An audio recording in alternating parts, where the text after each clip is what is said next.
What the fuck is up? Hi, it's been a long time. I am shocked that I have the motivation to be here. Uh, basically, final season is killing me. I needed an excuse to um, do work. Funnily enough, the Word doc that I have up right now is actually a script for, or notes for a YouTube video, and not actually anything to do with my finals. So that's fun. Also, I look exhausted because I am exhausted. Um, School's killing me. I'm dead inside. Being a film student is hard. And yeah, so this is basically going to be like, I feel like watching some YouTube. I figured why not like just do it but live. Also, because I haven't streamed in a long time, I'm like back from the dead. Also, bruh, this is such a jump scare, but I was planning on smacking on like a Wendigoon video or like Papa Meat or something, and I saw that one of my mutuals is live and is watching Wendigoon videos, and I was like, oh no. So I can't do what she's doing, unfortunately. But I do have CREEPCAST up, so I might just like put that on while I'm doing work. And instead of showing you guys like my lame Word document, I'll just like put the video up and entertain people. If I end up getting more people in chat, I do really want to talk about all the stuff that is going on with Watcher Entertainment. Shane and Ryan, the guys from BuzzFeed Unsolved, and their company, because yikes, I have a lot of things to say, and I really hope that people join this stream so I can vent about it, because it's gonna be bad. Anyways, though, very exciting. So I'm gonna pop over to gameplay and put on some YouTube for you guys. We're gonna watch the Jeff the Killer Creepcast episode with Papa Meat and Wendigoon, so love them. But yeah, so let me just put this up.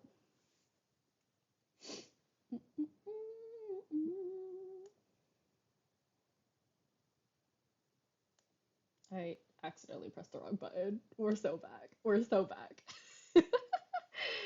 Oh gosh. We're more back than we've ever been before. Perfect. Um, all right, let's rewind this. It's kind of loud, not gonna lie. Turn it down. Is it down? Wait, can y'all not see Welcome that? back to CREEPCAST. Oh no, wait, it might not be showing. Oh, is it just lagging? It could just be because I'm on Twitch. That's super lame. I'll figure it out in a minute. I can. We're so back. We're so back. I can figure this out. Oh gosh. This is we're more back than we've ever been before. You already know we're back when it's me not knowing what the fuck I'm doing. Oh god.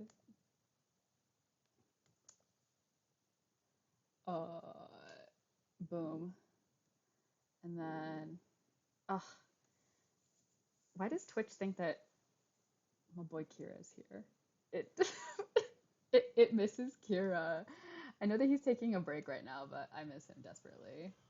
Um, and I wish the best for him. I hope that he definitely like gets what he needs out of this break that he's taking. But I miss him, so very sad.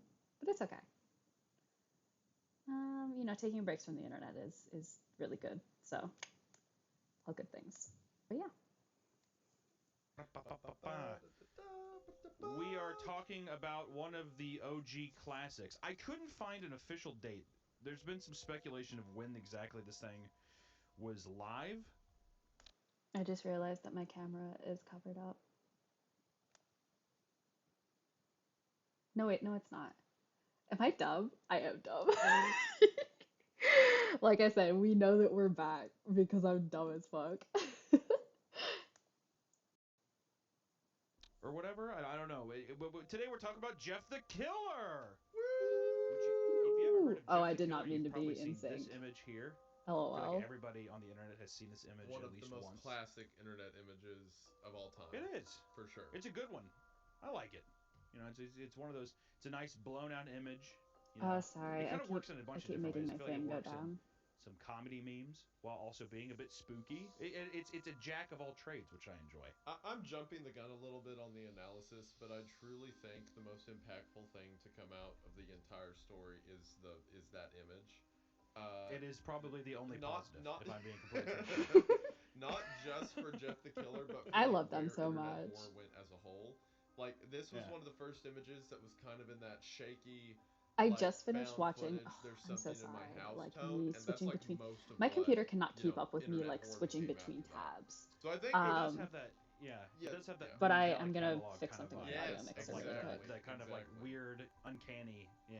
It looks Logo. like Um, someone like was being attacked and uploaded it right before they died. You know, it gives that whole vibe to it. Mm-hmm. So Yeah. I think the most impactful thing to come out of this whole story was that image, and that was the peak because it's all downhill from there. It is. It he's so is. right This is an about that. interesting one because we started off with the search and rescue series, which we I both mean, I guess I don't enjoyed. have It's to like show the kind of video because just it's like a a very fun, podcast, well-written classic. but I like to watch the This video. this ages like sour milk. I mean, His age if I is like had to sour milk. literally when I got done reading this, I thought to myself, okay, this is like this is if they tried to make a superhero out of a school shooter, is what it sounds like to me. Oh my That's god. literally what it reads. Hunter. School shooter vigilante is what it reads, and there's a lot of influences, School and shooter especially because I saw vigilante. here that no one knows where the photo really. There's no specified photo, but apparently the The version that we read, I think. the photo is actually of, I can't remember what her name is, but there was a I believe she was either Chinese or maybe Korean or maybe Thai. I can't remember, but I think it was a Chinese woman who was doing like a makeup tutorial on like very early YouTube. And because it's like uncanny, sort of like, right, like it's early YouTube. So because it's like sort of uncanny, that kind of vibe, like people edited it. And then like that's actually where the Jeff the Killer edit came from. Is the most popular isn't even the original version. There's Mm. something I'm reading here called the Cesor version. I don't know if I can pronounce that correctly. I don't know if you know that word, but on October 3rd of 2008, Cesor That may be pronounced Sesseur Susur Suser? Dr. Maybe. Susur I have no Like idea. Dr. the Susur Seuss? version. You're Bruh. probably right, but that individual uploaded a video titled Jeff the Killer original story on YouTube, and that video predates the famous creepypasta story. So I'm I think the guessing that first the time creepypasta that I story read came out this around the same story, time I was as that, probably around 11 or 2008, which 12. if I'm I was also really correct, into around creepypastas as a 2008 kid. is when The Dark Knight came out, So, which feels even more in spot. Like I feel like they literally saw Heath Ledger's Joker and were like, "That's the coolest thing I've ever seen in my that's the life," coolest because it feels thing like there's I've so ever many call seen. outs to that in this story. Um, but yeah, there's apparently the Susur version. Uh, there's some The different kinds of sus version. delineations, some differences, but you know, the one that people, at least the one that I read, the one that seems to be more famous is the one that was re-uploaded or like the reboot or whatever of the original version, which is the one we decided to read together. But yeah, no, I mean, without further ado, I think let's just kind of jump into it. I'm I gonna see am if I so can excited. So yeah, it get this to seems like, play. at least from what we can tell historically, there was a YouTube video uploaded, like a short little thing just to show off the face, to show that like it was creepy, whoever Mm-hmm. made it, and then the story got made like shortly thereafter to go along with the face and give it an explanation. That's what it seems like happened. To this day, it's a point of debate where the Jeff the Killer image came from.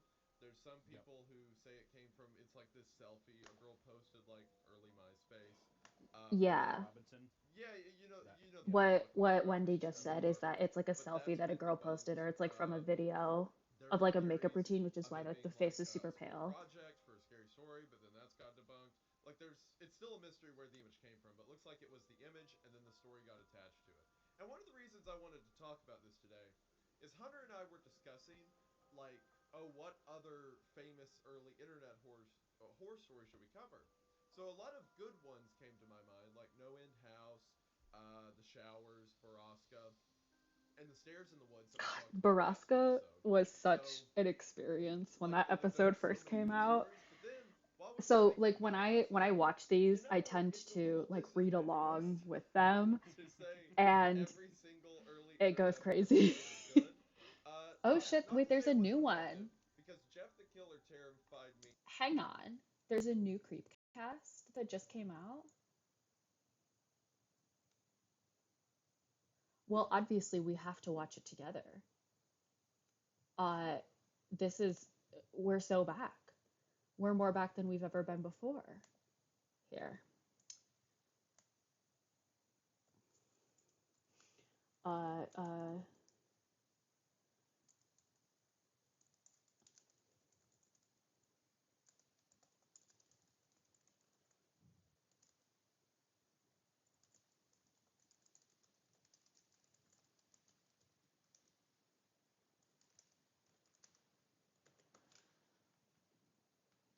we're so back.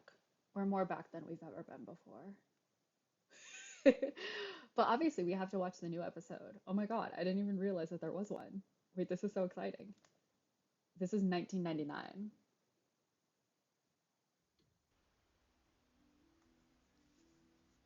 We're so back.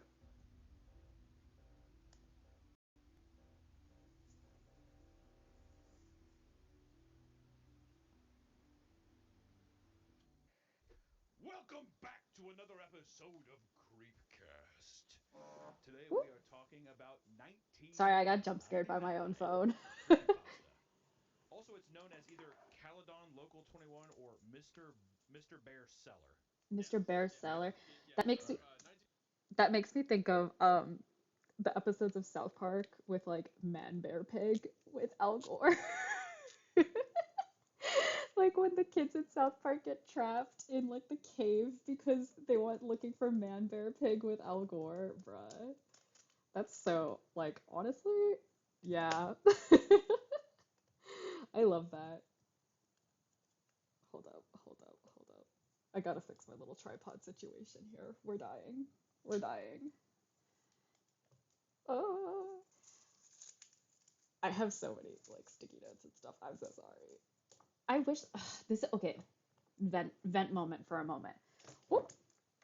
My whole like situation just fell. Um okay, now we're back. Vent moment. I am going back to the United States in like 2 weeks. I am so excited because once again, I'm sick of not having a desk and my body hurting all the time. But also, I miss my second monitor so much because the problem with like here is like I really want to like do my homework, but I can't play the video and do my homework at the same time. Like how stupid is that? I mean, I guess I could if I like dick around with the screen size, but it's like it like makes everything weird. Like let me hold on.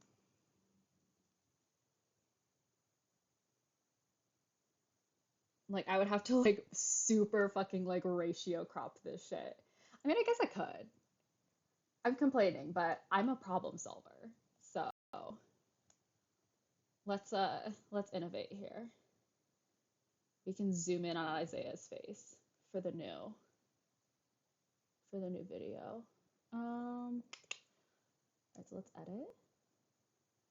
And we'll edit the crop ratio. Boop, boop, boop, boop, boop.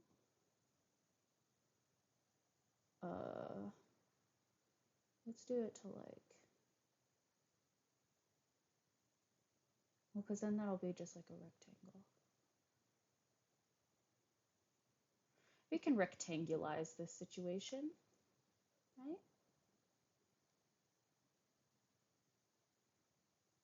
maybe.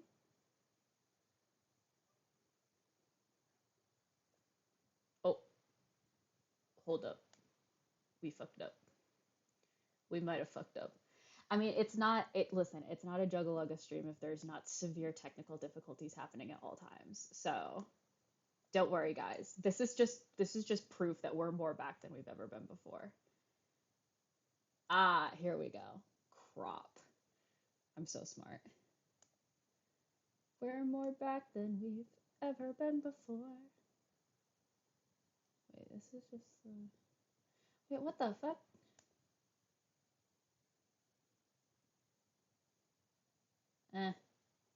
This is being confusing. Well, this, like I said, this is just proof that we're back.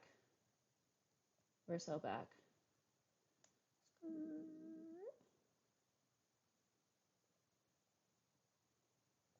Boom.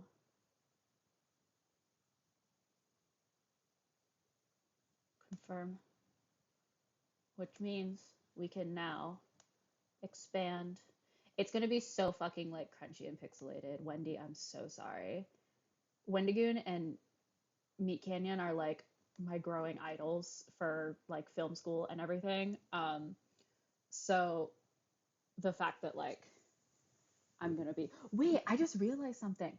I have like this fake little like YouTube setup thing, but I can just like expand to like fill the whole screen. Kind of. It doesn't, I mean, I have it in like square, so it doesn't really work, but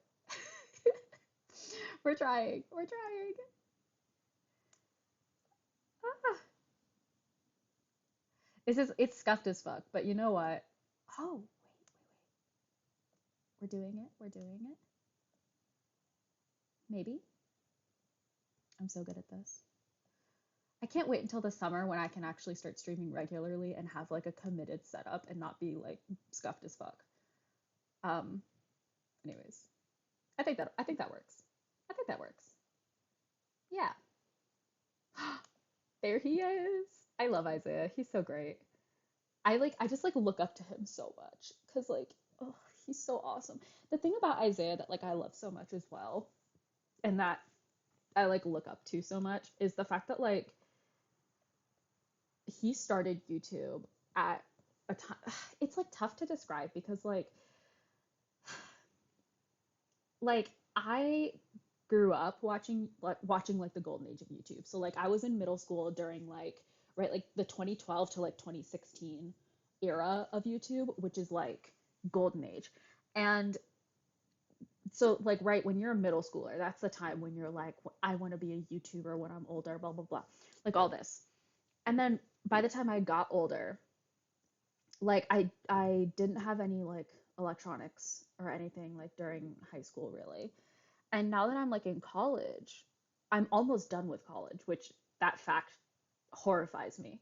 But like it's weird because it's like I totally forgot what I was saying for a second. Oh yeah, it's weird because it's like I feel like I've like missed the train because now that like YouTube, yeah, dude, we're gonna be talking about CREEPCAST. There's the new episode came out. I was watching like an old episode and like talking about it, and then I saw that like the new episode came out like 2 hours ago. But yeah, so like the reason that I like look up to Wendigoon so much is because like he started, and I think he says this in like one of his videos. I think it was maybe like the ultimate like iceberg or the ultimate like conspiracy theory iceberg episode. But he talks about how like he started making videos like during the pandemic like on his phone and like this dude has like he has like 3 million subscribers or something now. Like he has like such a huge fan base and I mean obviously like I'm one of them. And so like it's really inspiring to me because like it's always been my dream to be a content creator and I've also always wanted to do like this same genre of like scary stories and stuff. So to see somebody like start now with like just a phone and like just a phone and like a nerdy passion for this stuff and gain such like a huge and like also like everybody in the fan base is so sweet as far as I've met. So it's like to have like such like a nice fan base. It's like it's really like inspiring because because it makes me think that like okay, if I just like put in hard work and like actually like keep doing what I'm doing, then like I have a chance of actually like getting it done and being able to do stuff.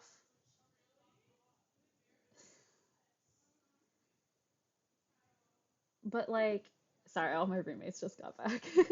But yeah, it's like it's nice because it's like it's just seeing somebody who like just now started and literally like I said he just used his phone and then like built this following and is able now to right do all these podcasts with all of these other people who I also like who I've also looked up to for so like Penguin Zero, like Moist Critical. They're like yelling so loud. Anyways though. But like looking up to people like Moist Critical and stuff like that are like and like seeing Isaiah like make videos with them and stuff like it like it gives me hope and it makes me really happy. Um and I also really like how he's like unafraid to like make videos about like being Christian and stuff like that because I know that it's like one of those things where it's like there are people that like come after him for that, which I think is first thing like really annoying, but I like that he like makes videos about it and like talks about it and like doesn't just like it's like he's not like preaching it. He's literally just like talking about like the information, which I think is so interesting because it like actually invites like people who like don't care to like learn. And I think that like ultimately it's all about learning. It's very cool. Anyways, that we're gonna watch this new episode. I've talked enough. So this is 1999. It was posted 2 hours ago. Has 1999, one 47,000. of the classic internet creepypastas. It's gone on to No, Religious inspire Canon is literally so good. Have you watched any of Wendigoon's videos about like as you read through it. But this is religious one of the stuff? OGs. If I remember right, the first post was made in 2009, and it was continued to be updated until 2011. A Oh lot my of god. those Okay. big. Because you said Creepcast, and I was like, I assumed that you like knew the podcast because you like got hype. Okay, so basically, Eli, this is like this podcast is do you know Meat Canyon? Like the guy that does like the grotesque animations? He's kind of like infamous online. I feel like everybody like knows of Meat Canyon, but no one knows really like who it is. Oh my God, what you have, bruh? I'm gonna have to educate you later. But like, but basically, so this guy that's on screen right now. First thing, Eli, this is the guy that he looks exactly like Mac from Always Sunny in Philadelphia, and it kills me. It kills me. Because now like I can't watch Always Sunny and I can't watch his videos without thinking of the other. And especially because like I'm binging both at the same time. Like I hate my life. Anyways, though, so Mac from Always Sunny. But yeah, so this guy, his YouTube channel is Wendigoon. It's like Wendigo, but with like goon at the end. And he does like a lot of like iceberg videos where he breaks down like conspiracy theories, or he does a lot of like long form content. So all of his videos are like I thought it was a Pokemon name. No, he does it because he's like I'm pretty sure he's um like part Cherokee, I think, but like he grew up in Appalachia. He lives in Tennessee. So he grew up in Appalachia and he is really into like cryptids and stuff like that. So and he like grew up with stories of like the Wendigo and stuff. So he was really inspired by that and decided to like start it. So all of his channel is about like creepy stories and like yeah, it's Appalachia. I like yeah, I like went to high school in Virginia. Like we've been around there. I also lived in Tennessee for a little bit when I was a kid. Um, no, some people it's the Appalachia, Appalachian Mountains. Um, no, you're so real. No, but he's like from Appalachia and I love him so much. But his whole thing is he's like the ADHD is so strong. I'm doing such an awful job of like explaining what I'm talking about. But basically he like started doing videos where he did like the conspiracy theory iceberg where he found like one of those icebergs on Reddit and then just like went through it. But then he did like the cryptid iceberg and then he does like deep dives into stuff. So like for example, like do you know like the siege of Ruby Ridge, like that whole like situation that happened in the 90s kind of around like Waco?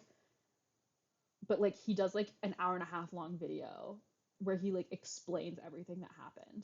And now he has like a bunch of podcasts And he also, like I said, like he has videos that are like 2 hours long that it'll be like explain, like he has his one series where he explains like the Divine Comedy, like Dante's Divine Comedy, but like he goes through like each part of it and like explains the whole thing, and it's so cool, and I literally love him so much for like I look up to him so much. It's like so dumb.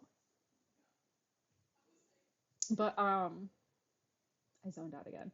Oh yeah, but like so he does all these videos. And so now he's in I think two podcasts. He's featured a little bit on the official podcast, which is like Moist Critical and like um I always forget what Jackson's username is. Point is, it's like a podcast that's been going for like 8 years now. It's the Four White Guys podcast. um, and then, but Isaiah, this guy, he now has two podcasts. One is the Red Thread, which is on the official channel, which is with Jackson and Charlie, Moist Critical, and they talk about cryptids, conspiracy theories. I think what's like the thing that they say? They say we talk about cryptids, cults, conspiracies, and cold cases. It's all the C's. Yeah, cryptids, cults, conspiracies, and cold cases. What they talk about, and it is so funny because Jackson always does this thing where he like, dude, it's literally so good. Like I said, just look up the Red Thread podcast. It is so good. But like my favorite is Jackson does this thing where he writes like an intro to like set the scene and put you in the experience. But I think like episode 3 was like the Jeffrey Epstein episode, and he like wrote like a weird like Freaky Friday like fan fiction where it's like you wake up in a jail cell, you look at your reflection in the toilet water, you are Jeffrey Epstein. And so now it's just like a running joke. Like with every episode of the podcast, it's like I think like they did one where they went over all like the conspiracies of the Denver International Airport, and he did like this whole thing where he's like, you're on a flight, you close the book that you're reading, you realize you're reading a book of conspiracies about the Denver airport, and it's like this crazy thing that's so dumb. But like yeah, so that's a new podcast that you should definitely go listen to because it is so good. And then the other one, the one that we're going to be watching the new episode of right now, is CREEPCAST, which is Wendigoon and Meat Canyon. And Meat Canyon, because you don't know, I'm just going to explain it to you. But like I said, he's kind of like that, like infamous sort of like I feel like everyone has seen a Meat Canyon animation, whether they know it or not. But he like so he's a voice actor and an animator. And he animates like these really like grotesque like body horror, but usually they're like memes. So like I think he did one where like he made the streamer XQC, he made him into like essentially Coraline's dad, like that kind of weird aesthetic. And then it was like this whole thing where it's like he was like a monster and like went after his housekeepers, but the entire time he kept saying like, chat, is this real, and like all this stuff. So like he does those kind of animations. But this is their podcast where they read like old creepypasta stories, or like creepypasta esque stories. Like they read these two or these three books. The three that are really good that are technically actually books that I read along with them was Baraska, Pen Pal, and then The Left Right Game. The Left Right Game is so fucking good. Like I can't even like but it's so good. And the episode that I just watched off stream was the Russian sleep experiment one. I'm rewatching because I watch these weekly when they come out, but or every 2 weeks when they come out. But the one that the one that I just rewatched was the Russian sleep experiment one, and they basically just like read through it and make fun of it. And it's amazing, and I love it, and it's wonderful. So it's like revisiting like this old nostalgia or like scary stories, and then just making fun of them. It's wonderful. I love it. But this is the new episode, so we're gonna be watching it, and it's gonna be super fun. So let's get going. It was like a 20-minute Surge in tangent to explain who downloads these when people compared to are. 2014 when a bunch of horror YouTubers started to make like audio videos about it. People like Mr. Creepypasta, CreepMixPasta, and stuff like that. So 1999 has definitely like inserted itself into the quote unquote important early creepypasta works.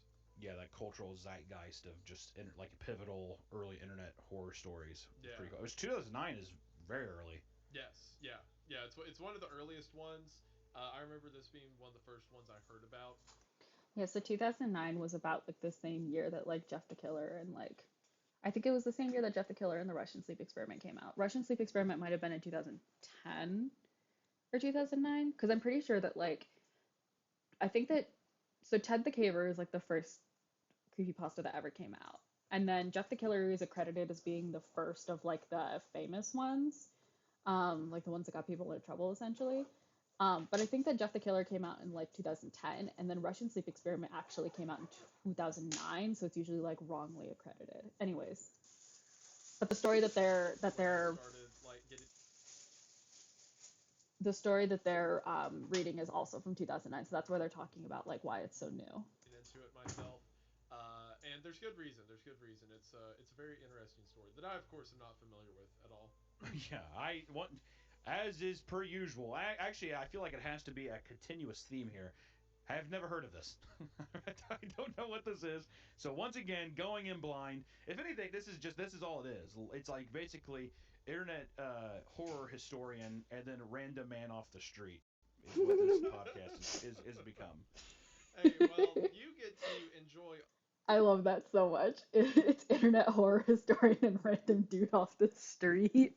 So there's like a streak in this podcast where so Meat Canyon Hunter like there's been a lot of stories that Isaiah has brought to the podcast that was like we're gonna read this where it's like he had read them either recently or like a long time ago and then was like we should read this again and Hunter has like no idea and it's notorious because Baraska which is one of their most famous episodes has like a very very dark twist and Hunter the entire time was like you knew and you didn't tell and it's like horrible so now it's just like the running joke that like Hunter never knows what's going on and Isaiah is just like deviously scheming all of these stories. I love it. Anyways. All of it for the first time. Now, I will say with this episode, I'm actually not familiar with 1999, so this will be this th- yeah th- this will be an interesting episode for me. I think. Why does he have the So little I'm bear? definitely excited Why to does he have the little see how bear? this one goes. So I'm interested as well. I'm right there with you. I'm stoked. Well, What the without fuck? further ado, let's get it. Bro. He's just like me for real. No, because I literally have Grey Wind right here for my like emotional support. Oh my god. Wait. I see. And the best part, so we have their camera now on YouTube. We have their camera on YouTube, but they can't see each other while they record. So sometimes like things will happen. I think like it might have been in the last episode, but like Isaiah's wife walked in while they were recording, and Isaiah like screamed, and Hunter was just like, "What happened?" And Isaiah's like, like having a heart attack over here. It's amazing. But yeah, so I have Grey Wind. He's the weighted plushie, so we love him. Anyways, Into it. Which it starts off by saying, in quotes, the year is 1999. Let's go. I'm so excited. Also, to everyone who is here, remember to keep doing the thing you're doing on audio platforms I because love the more weighted people dinosaur keep plushie finding named us over there, Cheese. and That's that's awesome. pretty cool. So, Yeah. if you want to keep that up, thanks. If not, well, I don't care. I support. I just like when people listen to us regardless. But the audio platforms on Spotify and Apple Podcasts, the numbers have been awesome, and we've been seeing a lot of positivity there. So if you want to go give us a listen there and give us a nice little rating and stuff, it means the world to us. Absolutely. Mwah. You all are fantastic. Hugs and And kisses. like, sometimes I'll be talking in I Hunter love about the him show so and much. stuff, and Hunter's like, I just can't stand, these people who watch our videos and talk about I'm us and make Sammy. edits Oh of my us god, and that's stuff. so I just cute. wish No, no, no. I could grab their Also, tender Eli, little can you necks hear and just everything break them, well? and And it'd just when I be over. talk And I'm this like, loud, can no, you hear me? these people, Because they're my important to me, and you all roommates really asked are. me to So quiet I down, but I want to appreciate make that. sure that like It's true. And I want to say I to don't all of the record which 3 hours I want where to you can't clarify hear and say me. I did not say any of that. Yeah, I say he said it's true. You heard him. He said it. He said it. no, You no, no, can't take back. He no, said no, it. no, no, He no, said no, Okay, no, no, cool. no. All of the fan edits and stuff have been really, really funny, and we want to say I check out the Reddit and stuff and see all of the memes. There's a great video on YouTube that's called I think it's like oh yeah, it's Kyle at his girlfriend's mom's, or it's Kyle being a bro at his girlfriend's mom's funeral for 10 minutes. If you want to see like a clip from Baraska, like it's so good. I I love it so much. Anyways, Themes going on there and all the different kinds of edits too, and it's really, really, really cool to see. So I look forward to all of them. So please keep making them and making my belly jiggle with laughter. Yes, and I'm not going to add the part about making his belly jiggle because that feels weird, but keep making me laugh in a normal way. I love this movie 1999 so too is much. this is peak Limp Bizkit. So if at some point there is some kind of Limp Bizkit reference, I'm going to be very, very excited. So Hunter is also like a metalhead. So I just love how he like constantly just makes like references. I love him so much. Also, Isaiah with the bear on his head. I'm gonna cry. I'm gonna cry. Like I said, like he's literally like one of my like biggest inspirations at the moment. So just like seeing him be so wholesome, that's my boy. I will I say what expect it. this has nothing to do with 1999, but one time I was reading. I think I read it on no, it was for a video. It was this online ARG called the Hypnagogic Archives, and there's a part where characters in whatever year Smash Mouth's Astro Lounge came out. So it's whatever the characters in Why are whatever they year talking that about is. Smash And he's Mouth? like, reminds me of the hit song All Star by Smash Mouth, like midway through the story. So I'm sure I that love we'll have a that. moment like that in this story. Don't you Yeah. worry. Yeah, it's gonna be. It's like the guy wrote it, and he was like, "This is a timeless reference. This will This is never gonna This be is a ever bop age. timeless forever." reference.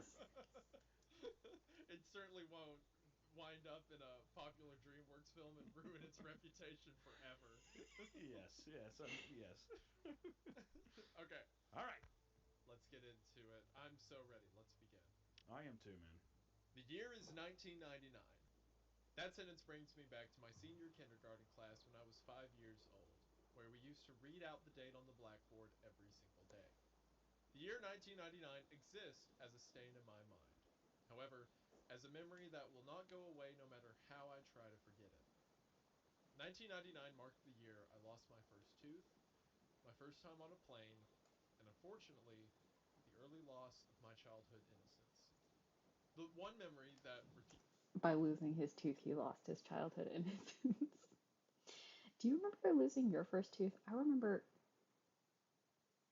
I don't know if this was the first tooth that I lost, but I remember losing one at like a friend's house, or like my mom and my brother and I were like staying at somebody's house.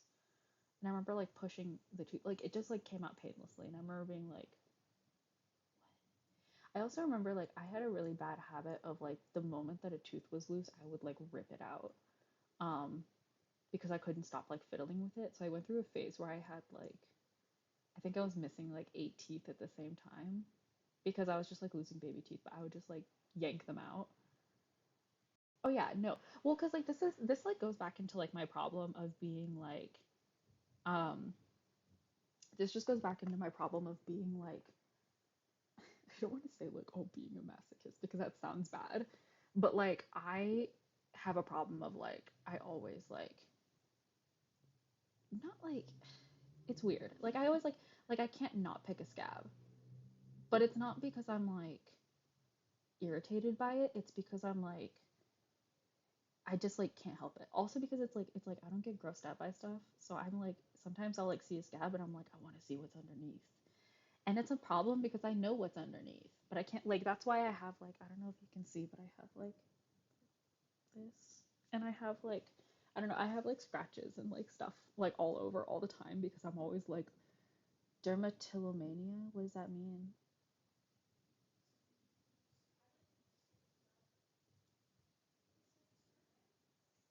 What does dermatillomania mean? What are you calling me? Are you calling me names?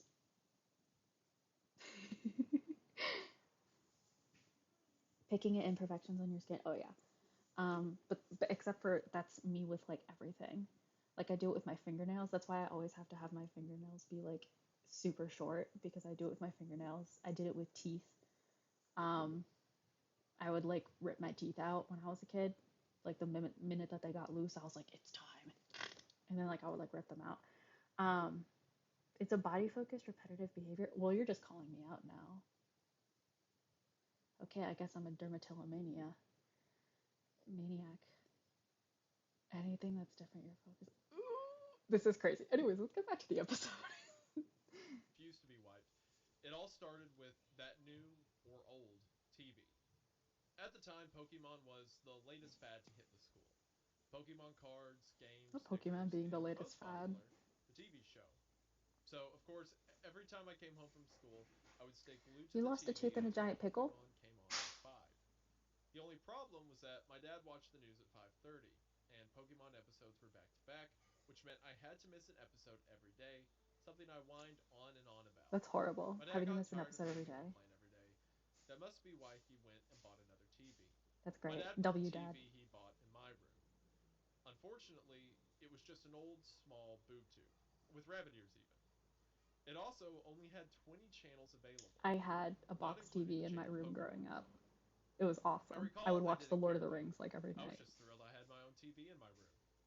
After surfing through the channels, I came to the conclusion that only channel 2, TVO Kids, was worth watching, so I watched that for a It was while. so good. It wasn't for another few months until I I would discovered have channel Marvel 21. marathons and One like day in April, I yeah, was I flipping would through the like channels marathon trying to see if movies Pokemon over was the on. weekend all the time I as like a pressed fourth channel grader. 21 Man, even those were the harder, days. hoping there were more At channels. my dad's, I And to had my like a little delight, pink box there TV, and I was. would watch Planet Earth My to help dad me was sleep. surprised too, but he let me watch it because it seemed to have kids' programs on.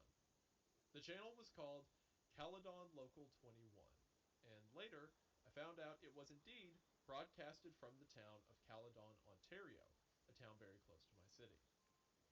The shows I saw on This feels like it's gonna be analog horror, but like written in a creepypasta, like written in a story format.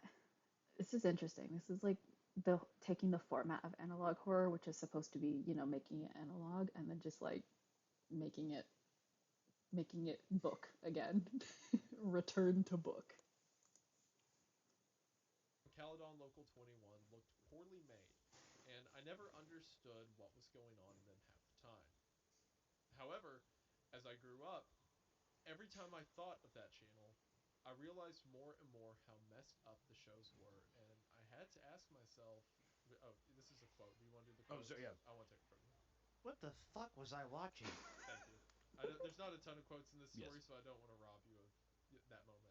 Of course. Yeah, I appreciate I it. love Isaiah with the And bear on after his that, head. I we get can't get into our over it. first show. But so far, what do you think of it? How are you feeling? I mean, it feels similar to that Channel Zero thing, kind of about like uh, some kind of show or some kind of like archetype where children are watching Can you hear a the podcast okay, by the way? some kind of various programs, and it's a lot more fucked up than what they remembered, or even like Mm-hmm. as kids it might have messed with them.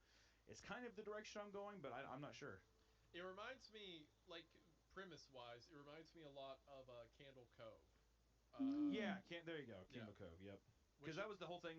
That was like the pirate one, right? yes, yeah. The whole Okay. thing is Yes. that all Here, these I can turn kids it up a come little bit, for a especially since show, I'm not but talking a then their lot. parents are like, "Oh no!" Whenever you were staring at the TV, it was just static. And Mm-hmm. like the end twist is that the television was like transmitting these signals straight to them. That one's written by Chris Straub, and he's like one of the Mount Rushmore heads of early internet horror. So like Candle Cove is I really think he's good. incorporated it into some of his other writings and stuff like that. But yeah, the core premise of the original Candle Cove story reminds me a lot of 1999. I even just like the theme of like coming home from school and wanting to watch something. Obviously, we haven't gotten into it, but I like the idea of like it's a very intimate moment, or like Yeah. that. Even I remember that coming home, and it's like your kind of like ritual that you do, and like the relationship between you and these shows is something where it's like therapeutic, cathartic, all kinds of different feelings, and then to kind of put that twist, it's just fun. Yeah, I always just like that, but I'm stoked. I agree. All right, so let's get into the first one. Every time it just shows Isaiah, I April just 1999. Mr. Bear's Cellar, episode 12. Mr. Very Bear's sketchy name cellar. if you were to look at it nowadays. The show featured a guy wearing a bear mascot costume who would get a new visitor into his cellar every day. Oh It was God. always... God. What the hell? This makes me think of there's like that one South Park episode that's like I think that it's like I can't remember if it's a mascot or like a cartoon character, but it's like an I want to say it's like a bird, like an owl, and it's like a whole thing where I'm pretty sure you find out that like Mr. Garrison was like, oh no, is it Mr. Mackey? Somebody was touched by the owl. That's all I have to say. Good Lord. Oh. Oh no, not the next Wait, abbreviation. wait, is that why Isaiah has the bear? I'm gonna scream. I'm gonna scream. If he planned this, I'm gonna throw up. I'm gonna throw up, and it's gonna be his fault. Here we go, Hunter. Are you ready? I guess so, A dude. little Good Lord. bear. It was always a kid. Always a kid, It huh? was always a kid. Oof. So here we go. The train, the Baraska train is in station once again. No. God. It was always a kid. The show was filmed with a camcorder, and not a very good one either. The police asked me a lot of questions about this show. This episode started with Mr. Bear sitting at a table playing checkers by himself. He sat there playing for a bit until there was a knock on the door. The camera was then looking up the stairs at the door, where there was another knock. Mr. Bear climbed the stairs and opened the door to reveal two young children. One was a boy about my age, and the other was a girl who looked about 8. Mr. Bear danced in delight, and then started talking to the kids. I couldn't hear any of them that well. I remember Mr. Bear then led the kids into the cellar, which was quite dark, only lit by a small oil lamp on the table. I can't really remember that much more, except him singing a song which I couldn't hear too well either, probably because of the large bear mask. The episode ended with them playing hide and seek, with the kids hiding in a closet and Mr. Bear counting. Oh my Lord.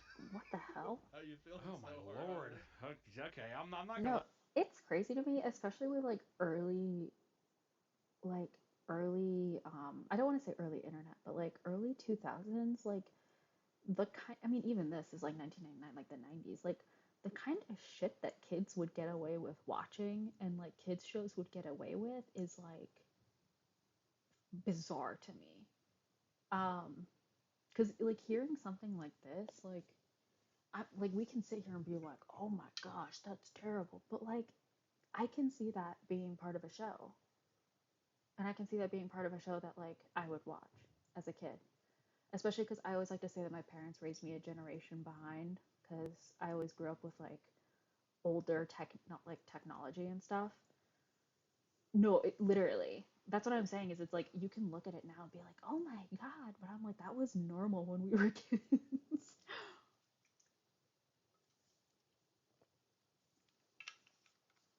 Lie, that kind of I was like, I got a bad taste in my mouth. I felt a little something crawl up my spine there. You know what immediately made me think of aesthetically was like the Poughkeepsie tapes, like that kind of vibe. Yes, yeah, the Poughkeepsie tapes. It's like, Isaiah. The very infamous one where it's like yes, it's like the guy crawling down the steps in the basement and stuff, all that kind of stuff. Also, how absolutely. I cryptically agree. vague. I didn't like that. I've not seen the Poughkeepsie tapes.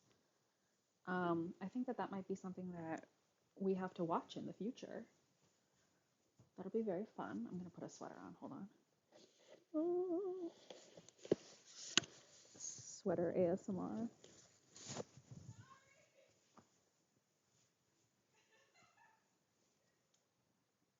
Anyways, yeah, I've not seen the Poughkeepsie tapes, but what the fuck? No, because that's the thing is, it's like they're like, why did like old kids shows sometimes have the feel of like snuff films? Like it's like that type of uncanniness where it's like it feels like something you shouldn't be watching. Anyways, Everything is. Also, it's like like recalling these things. It feels like it's like Isaiah with the bear is gonna make me fucking throw up. I love him so much. And he said that he didn't know where this story was going. Like he doesn't know this story. But considering how he's acting with the bear, I feel like he does. And that's not nice. recalling a dream. or something. It's just ugh. We don't know the intentions yet. You know what I mean? And it makes it Isaiah, so you've much got to worse. stop. That's You've got one to of the stop with most the bear. effective parts about the story to me is that, like, it's all relayed through just what the kids saw. So all of the intentions and things like that, you're kind of left to ponder with yourself, you know? Yeah. Because there's something so menacing about that ending too, that they were playing hide and go seek. I can't fucking do this with Isaiah and the bear. It's so cute, but also it feels malicious. It feels malicious because I feel like he actually knows where this story is going. And if that's true, then I feel like it's gonna go in a Baraska pen pal sort of direction, which means that I'm gonna be unhappy. And the kids were hiding in the closet with Mr. Bear counting. Um, it's like what happens, after the cameras go off, right? If that's where the episode ended. Yeah. Well, I mean, one thing that caught me was one sentence there, which is just the police asked me a lot of questions about this show. Just that one little thing right there Mm. of like introducing a whole other story element of like, okay, obviously there's some kind of investigation going, and like other people must Yeah, and have why would the heard police about this ask thing. You know what I somebody mean? Like who it adds like a watched the whole show new about the layer show? of intrigue, or just like another layer of depth to the story, which I think is just really cool. Yeah. Yeah. But also too, just I mean, like, Mr. Bear, obviously the child aesthetic mixed with horror is Mm-hmm. as old as time itself, but still, just the idea of an adult, what I'm assuming is an adult in a bear suit doing this is just fucking mortifying. Yeah. Oh, I should also mention, for you to suffer even more, there's been a bunch of people on YouTube in the years since this got popular who have made videos of all of Oh, this happening. So it's like an actual camcorder footage of a guy in a bear suit, like running around with kids and stuff like that. And it's listen, I'm not saying that there should be a part two to this stream where we watch those videos and maybe the Poughkeepsie tapes as well, but maybe we should. exactly as awful as you could imagine. Oh, well, dude, that kind of like leads perfectly into the Also, if you hear me like typing a lot, I'm working on notes for a YouTube video, so um, I'm sorry if that's annoying. uh, we just somebody sent Isaiah or If it covers up the Wendigoon noise of the podcast, just let me know. the Ted's Caving Journal Mm-hmm. thing. Yes, yeah. So We just wanted to give him a shout out too, and we'll put his link to his channel in the videos. But it is unbelievable, so good. Yeah. So this dude, I haven't watched it yet because I'm gonna watch it on stream. I'm saving myself for the stream audience. If Isaiah is going to watch it on stream, then that means that we should stream at the same time and also watch it so I can get 0 viewers and he can get more. But this guy showed up in one of my live streams and said, "Hey, I heard your all's episode you did over on Papa Meat about Ted the Caver, and I decided to make it into a series. And the series looks fantastic. So yeah, really cool that he did that. We'll throw it down in the description. But yeah, love seeing creativity like that. Yeah. All right. Well, I mean, let's keep moving on. Yeah. Keep rocking with it. But before we continue with the show, I want to take a quick moment to thank today's sponsor, Aura. If you're anything like me, then you've probably used your name, address, email address, and password all over the internet without thinking much of Ad it. And time. while sure, that can certainly make life easy, it also makes it easy for bad people to get away with doing bad things with your information. I mean, recently, AT&T revealed that over 73 million customer records were just released onto the dark web. And all the things they recommend to keep that from happening, like monitoring your account or strong passwords or fraud alerts, are all taken care of by Aura. Aura will expose identity brokers who are using your information and automatically submit opt-out requests on your behalf. Anytime you use your information online, there's a chance that some of that data can fall into the hands of telemarketers or robocallers or some other kind of scam. And these data brokers that hold onto that information are legally required to lose it if you ever ask them to. However, the process to do so is very convoluted and tricky because that's how the scam works. But Aura is here to throw a wrench in that. Aura scours the web to see if any of your information has fallen into the wrong hands, and with the click of a button, you can say that you want the scammer to lose your information, and Aura will do the hard part and submit the opt-out request on your behalf.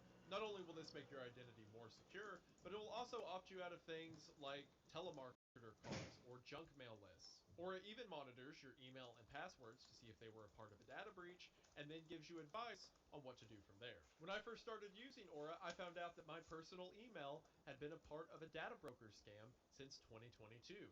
And thanks to Aura, I was able to get that cleared up all at once. So, as a personal endorsement, thank you, Aura, for not making me go on whatever journey that was about to be. On top of that, the Aura app has a VPN, a password manager, real-time credit and identity theft monitoring, and it even protects your devices from malware. The Aura app even has family tools like preventing harmful websites from popping up and monitoring screen time. Aura is pretty much every internet safety tool you could ever need in one app. The internet can be a good thing, especially when you use your time on the internet to support whatever harebrained scheme I come up with.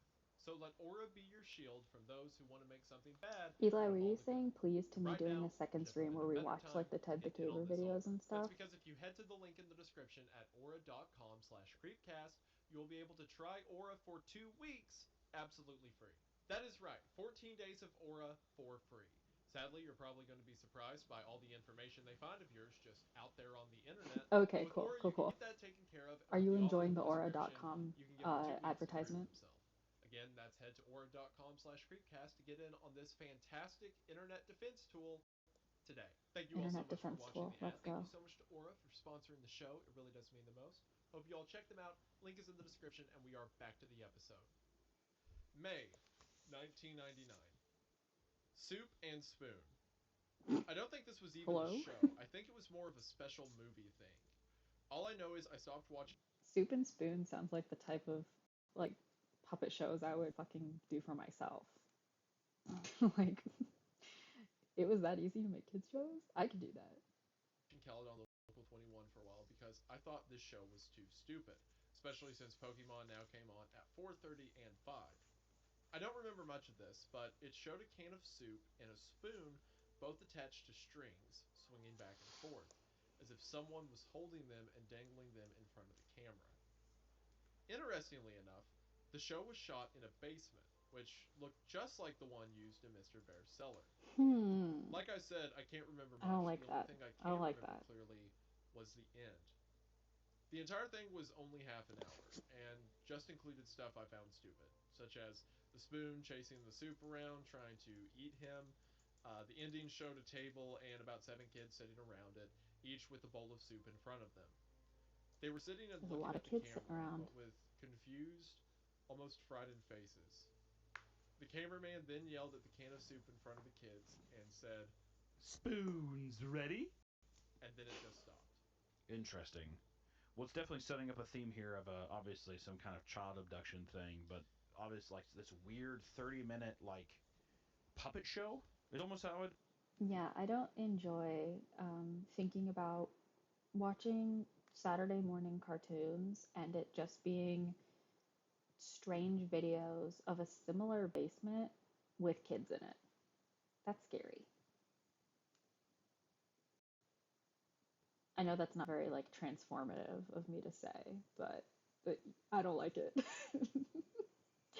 It's scary and I don't like it. Describe that right with a Yeah. like the spoon and the soup. A weird puppet show. I do like the I do like the line. I thought the show was too stupid, especially since Pokemon now came on at 4:30 and 5. You know, like a That was kid a good just looking at line. this, he's like, "What the hell is this? That's a good line. What the heck? This is dumb." He goes to the living room and watches Ash, a 12-year-old boy, like tackle Scyther or something like that. He's like, "Now, this is awesome. Now, this is what I need to be Peak watching." cinema. I think it's pretty. It works for me because a lot of the times, Oh, totally. with a story, you're trying to find ways to hide information from the characters and have it just being a kid who like wasn't interested because he didn't realize how off-putting what he was looking at was. Instead, he just wanted to watch Pokemon, so that makes sense why he only saw Hmm. some of it one time, right?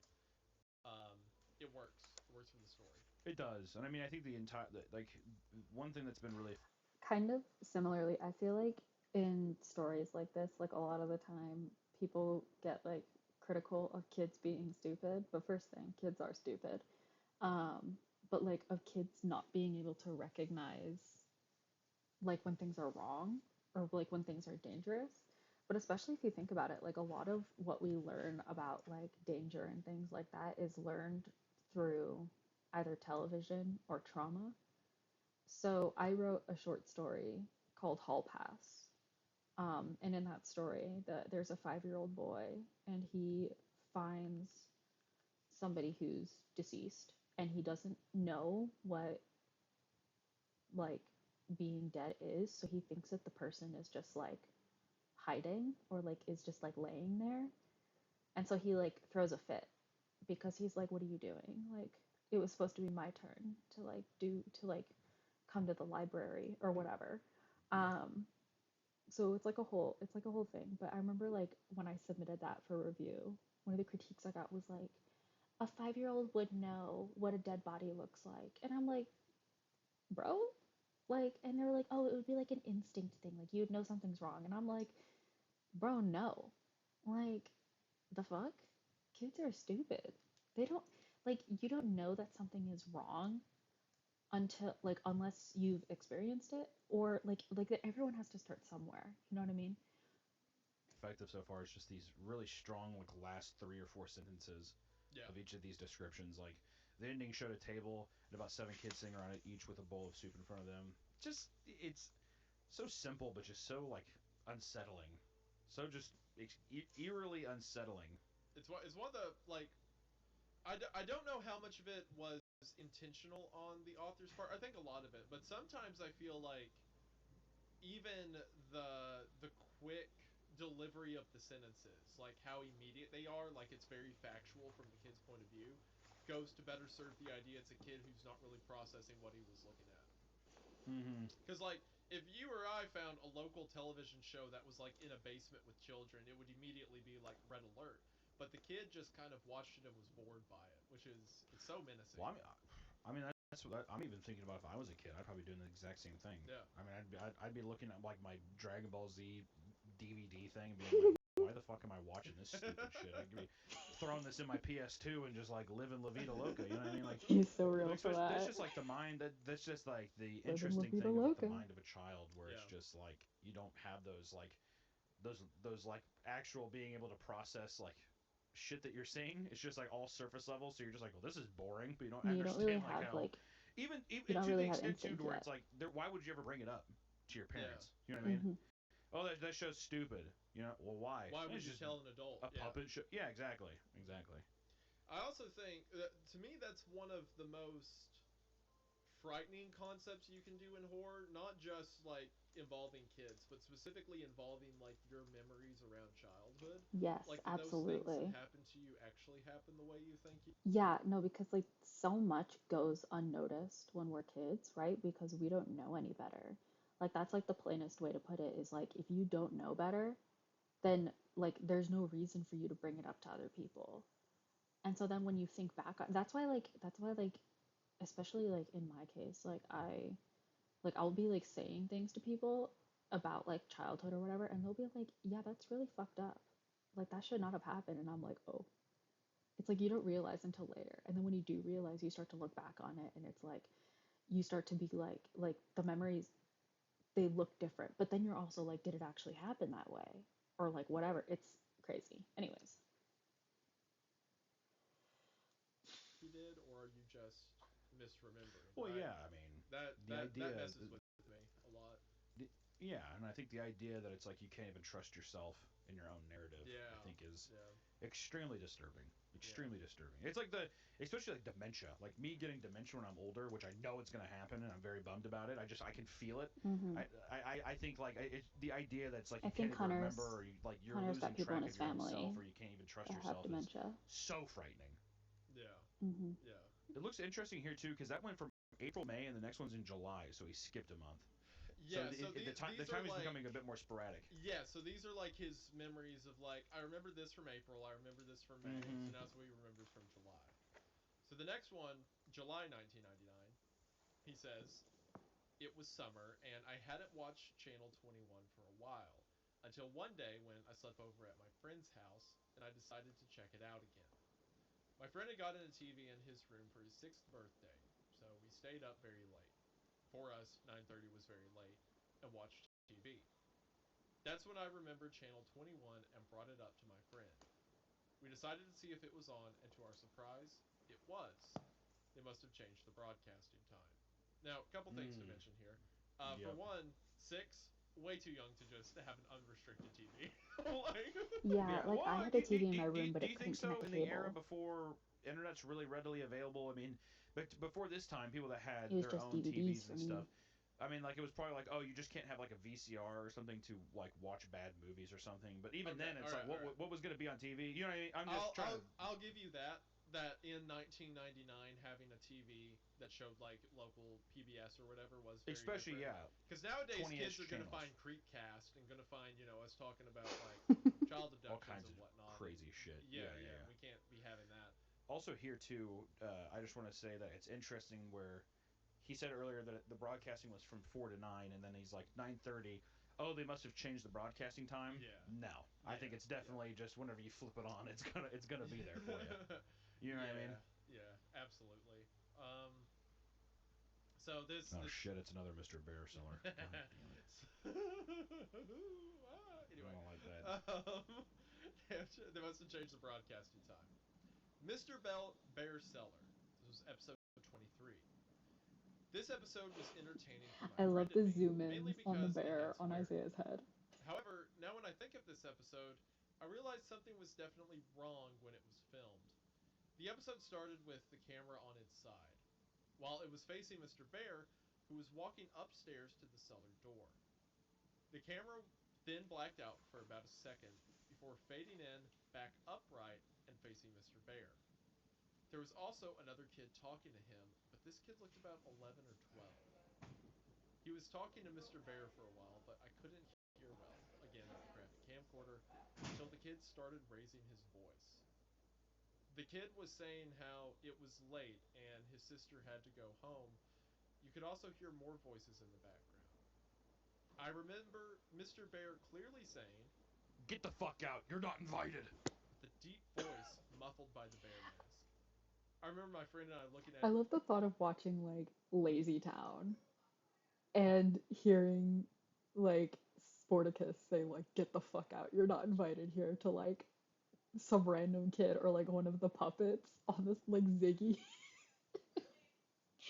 Like just imagine like turning to like Ziggy from Lazy Town just being like get the fuck out. You're not invited here.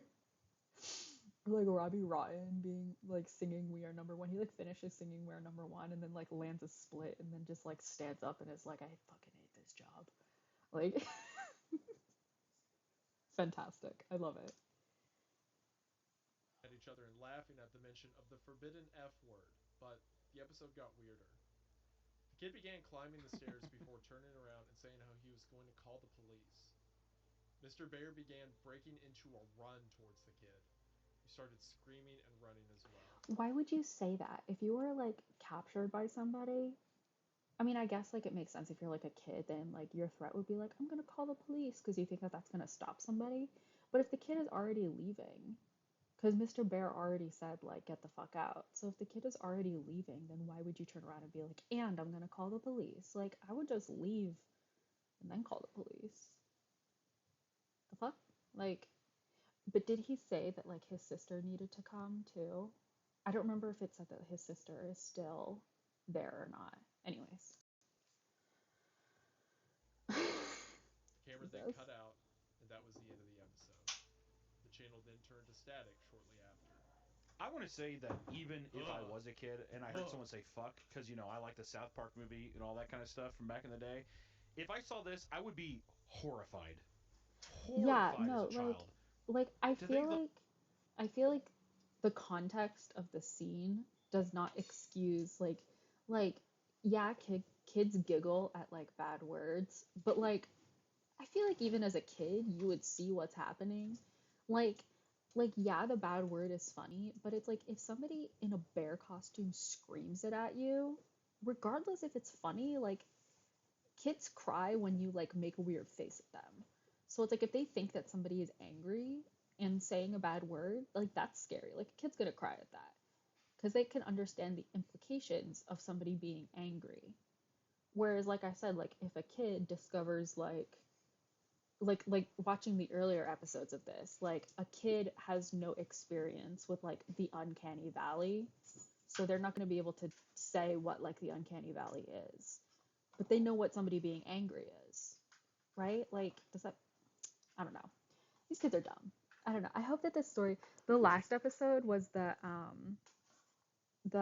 voice in the basement is getting better at mimicking people was the title of the story, and it started out so strong, and then it ended like horribly, and like I want to say it ended horribly. Like it was so disappointing because it started out like you had like three channels on your TV. No, I had zero channels on my TV. I didn't have cable growing up.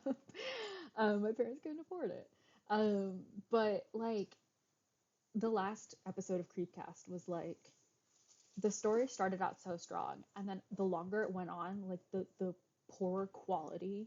It was like Benjamin Button. It's like the author was Benjamin Button. It's like he started off as like a 50-year-old like experienced scholar, and then like the longer the story went on, like the younger the author got, and like the crappier the quality was. That's like exactly what it was like.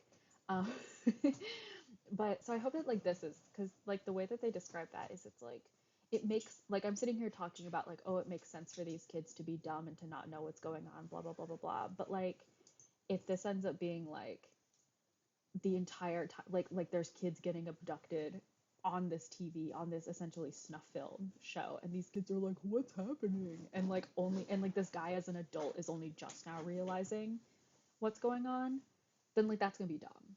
That's gonna be dumb. So like, ah, man, I hope that we don't have two like bad stories back to back. I'll cry. Like this thing is just like, get the fuck out of here, you're not invited. And the kid's like, Me. it's so weird to me, dude. I will That say is this. so creepy. I will say this. Do you think a 6-year-old could be young enough that they wouldn't process? They would still just see a funny bear costume, right? The Maybe problem is No, we don't that's know a what good the the bear point. edge costume of looks like like, so we don't know how realizing funny this it is actually weird. is. I don't know. Sure, I think kids are smart enough to read body language or to understand that like one of the people in the room is clearly upset. I think that it does a good job about it though by saying that like the all the audio is muffled or it's like hard to hear. Yeah, I guess that's But I fair still because there's think not like a I'm loud trying noise. to It's think not going to about scare like the I feel like I kids. would just be kind of creeped out. I think Hmm. because it's kind of like it is a big bear and it's saying it like if it was like saying just because I don't know it's hard to say. Six is very young. It's hard to know. I'll say You're this. just so disassociated from it. Maybe I don't know. I forget where it was, but the other day I heard the line, the scariest thing that happens when you're a kid is when an adult suddenly gets very serious. Yeah, that's Yeah. exactly what I That mean. always Like did you freak me out. understand So somebody maybe being angry or if being that is kind of serious. maybe the tick kids are looking for to get afraid, maybe the bear costume's hiding that, you know? Yeah, Maybe they can't tell.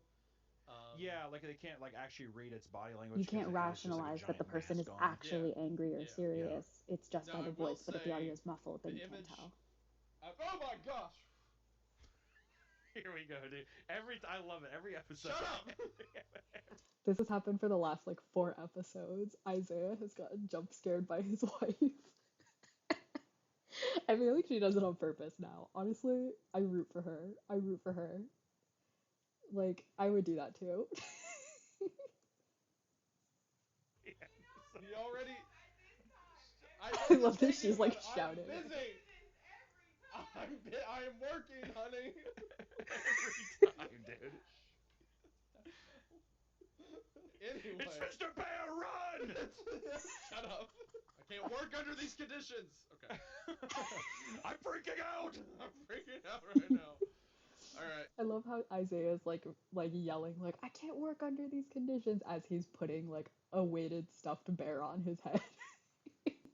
Like I'm just imagining his wife seeing him through like because like usually he records with the door closed, but like if he just got jump scared by her, then maybe like the door was open a little bit and like I'm just imagining her seeing him and being like, bro, what the fuck?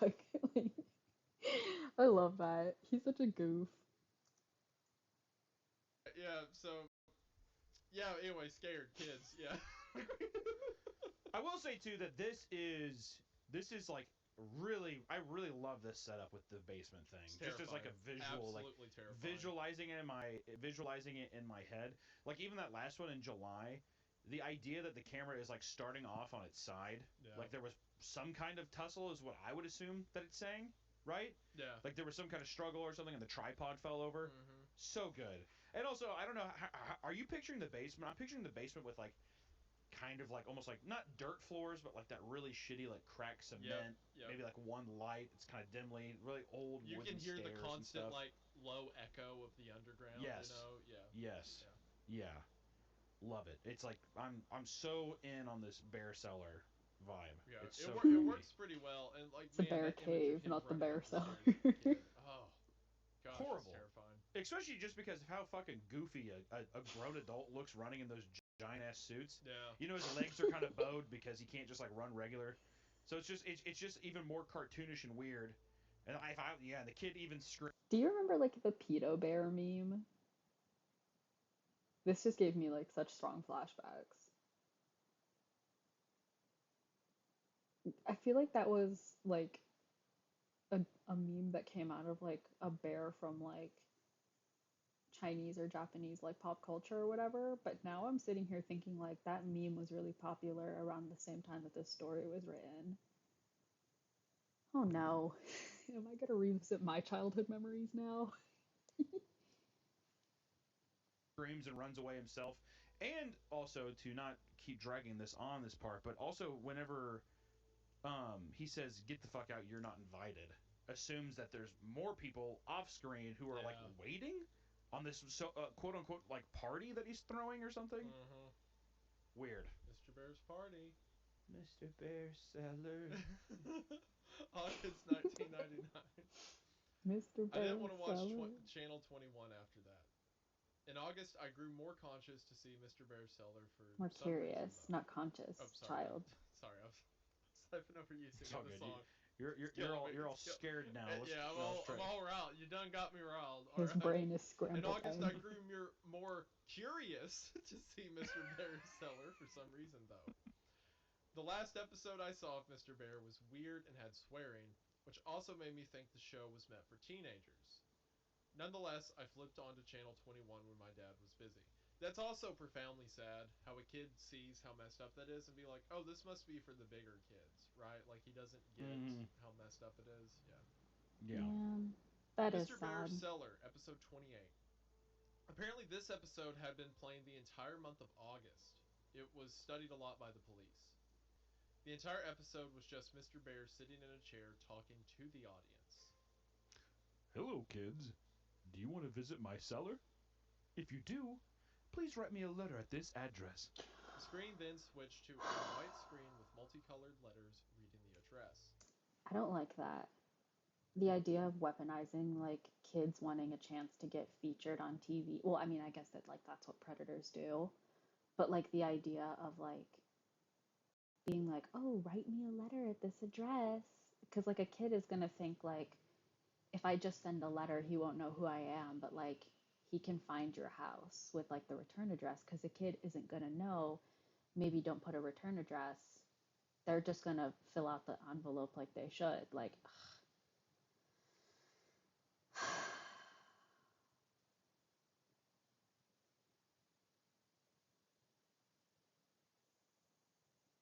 the thing about this story and the thing about Pen Pal was the other story is that's so sad is because it's like it's real. Like this kind of stuff can and does happen.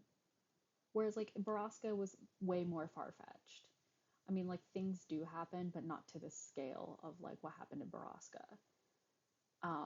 But like Pen Pal and this are like things that can actually happen. Man, this is going into Pen Pal territory. I'm gonna be sad. And that was what remained for the rest of the episode. This repeated for 5 hours every day until September came. And guess what I actually did? I sent Mr. Bear, or that sick bastard who portrayed him, a letter. I did it out of curiosity Based. mostly. My dad was okay with it because he thought it was a legit kids show. But then again, he never saw any of what was on Channel 21. So I wrote a letter using my best writing possible. I think I just said how I wanted to meet Mr. Bear. I'm a So kid my dad trying sent the so letter to the hard to like address sound Mr. Bear good. said on the show.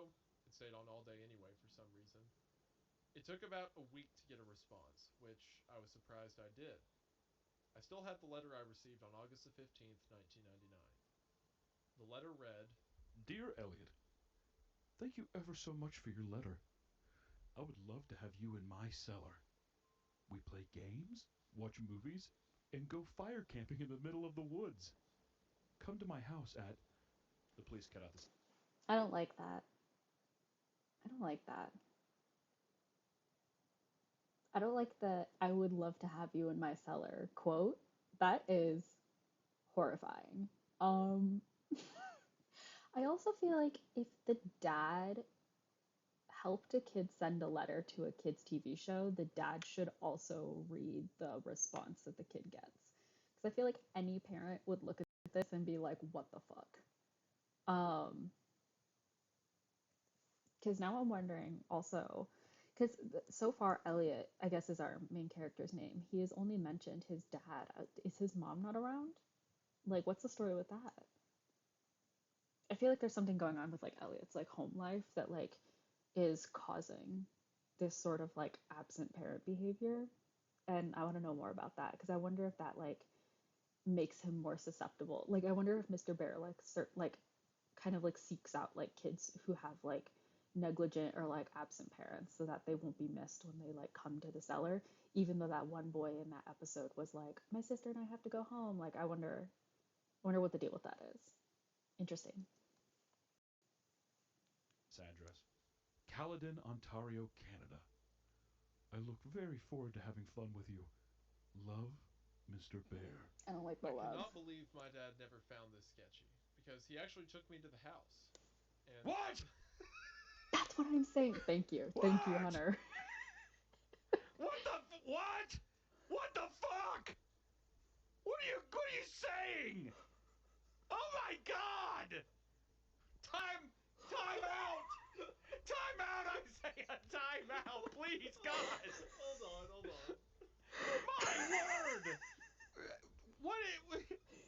I'm trying to wrap my... I love Hunter because he has the reactions to things that like I wish I could have, but I know that like my roommates would kill me if I did. Like, but he's just like, what?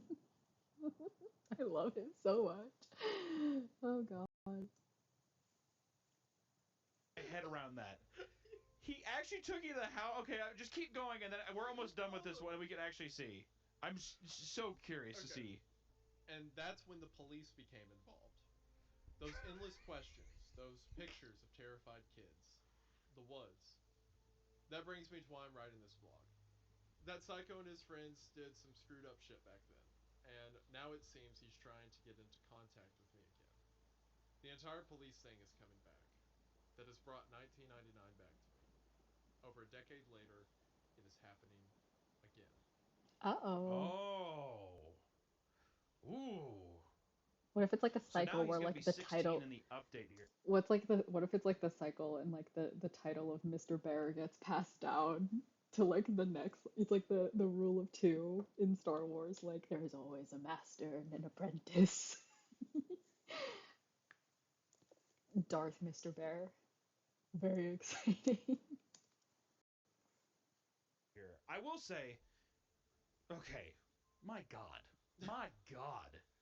Talk about get this child away from this dad. By the way, Hold on. Yeah.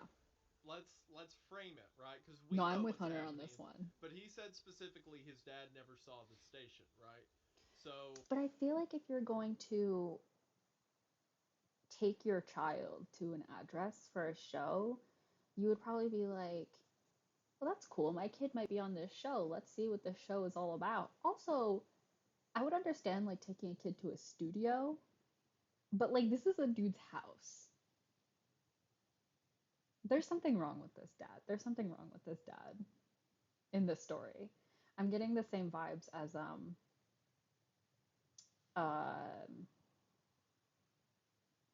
what's his name? Not Sheriff Kelly. Sheriff Kelly was the sheriff in Nebraska. Um, Sheriff Walker, Sam's dad in Nebraska. Like the whole time he was like a lot of his behavior could be excused by him being a sheriff, but then also like Whitney's disappearance. But then we find out at the end that he's like something's going on. And so like that like it all like came together and we were like we were right, we should have listened. So like I'm at this point with these stories where I'm like I can't give excuses to anyone. Like with these stories you have to be suspicious and you have to go with your suspicions with these stories, especially the way that Isaiah is acting. I feel like he knows where this is going and I don't trust him. So I definitely think that there's something wrong with this dad because I'm getting vibes. Anyways, A He 6-year-old never saw comes. the station, but he is led to believe. Sorry to cut you off. He is led to believe that he has read. He has read that thing, right? As an adult, if I got yeah, a he's letter in the read the mail letter. from a TV studio, presumably an adult, and it said, "Dear Elliot, thank you ever so much for writing a letter. I would love to have you in my cellar. That's what We I'm play saying. games, watch movies, and go fire camping in the middle of the woods. Come to my house. What?" It's like the dad's just like, "Oh, I don't give a fuck. Where do you need to go? What's the address? Where All you right, I'll need to plug go. it in. I don't give a shit. Sure." "Yo, Elliot, get your bag. We're going." He's like, he wants him out of the house. "Yeah, I got TV to watch. That's why I bought that TV so I could I don't watch know why. my show." I don't know why this dad has the energy of like someone who's waiting for their 18-year-old to move out. It's like this is why. It's like why did you fucking go to college? Get out of my fucking house. You don't pay rent. But it's like a 6-year-old. Unbelievable, dude. Even if you've never seen it, I'd be like, "No. Who gave? We're not. You want to go to a cellar? We're going to. It doesn't even say come to the studio. It says come to my house." He's like, "Yeah, that probably makes sense." That checks That's out. where Jerry Seinfeld he films all those episodes in his apartment, so that makes No. sense. Unbelievable, unbelievable, dude. And then to have the gall afterwards, where it's like he actually took me to the house. You're like, "What?" And then it says, and that's when the police became involved. Is the next sentence, dude. The next thing that is said is that's when the police became involved. That's Come when the police on. became The police were there to arrest his dad for pranking They him. should have. based. They should have. It's "Sir, not this police. is It's child CPS. neglect." He's like, "I didn't know what was going on. I just took. My son tells me to take him somewhere. I take him. I don't think about it. I just This kid take him." calls the shots. Looking for my dog Whip. I was like, Whip is the dog and Ted the gator that they try and like put through the cable. Whip, no. Oh god. If I ever get a Jack Russell Terrier, I'm gonna name it Whip, just in honor of that story. yeah, there's endless questions, and also here this paragraph ends with those pictures of terrified kids, the woods, dot dot dot. Arrest the dad immediately. Yeah, That's all no, I have arrest to the dad say. That is immediately. unbelievable. Which I do want to say, regardless of how terrible the fucking dad is I like the little over a decade later it's still happening. I love that little Yeah, yeah. that That little line is so good. dangling the carrot. Over a So decade actually, later, I it's still believe, happening. if I recall right, everything we just read was the original post, and then everything. The way that Isaiah is holding the bear. The way that Isaiah is holding the bear is so cute. He's just, dude, I love him so much. I mean, I can't say this enough. Like, he is such a huge inspiration for me. Like, part of the reason I decided to start streaming was because of like his stuff. I was like watching his videos made me miss like reminded me that like this is the type of content that I want to make, and it reminded me that like other people are interested in this. It's not just me. So I have like literally the YouTube video like script that I'm working on right now is like kind of I'm kind of framing it in a similar way to he does like some book reviews sometimes. um I mean, not exactly like Dante, his Dante um, Divine Comedy review, or not like review, but like explanation. I can't remember what it was. There was one. I think it's like, uh, Oh, it's like Red Meridian or something like that.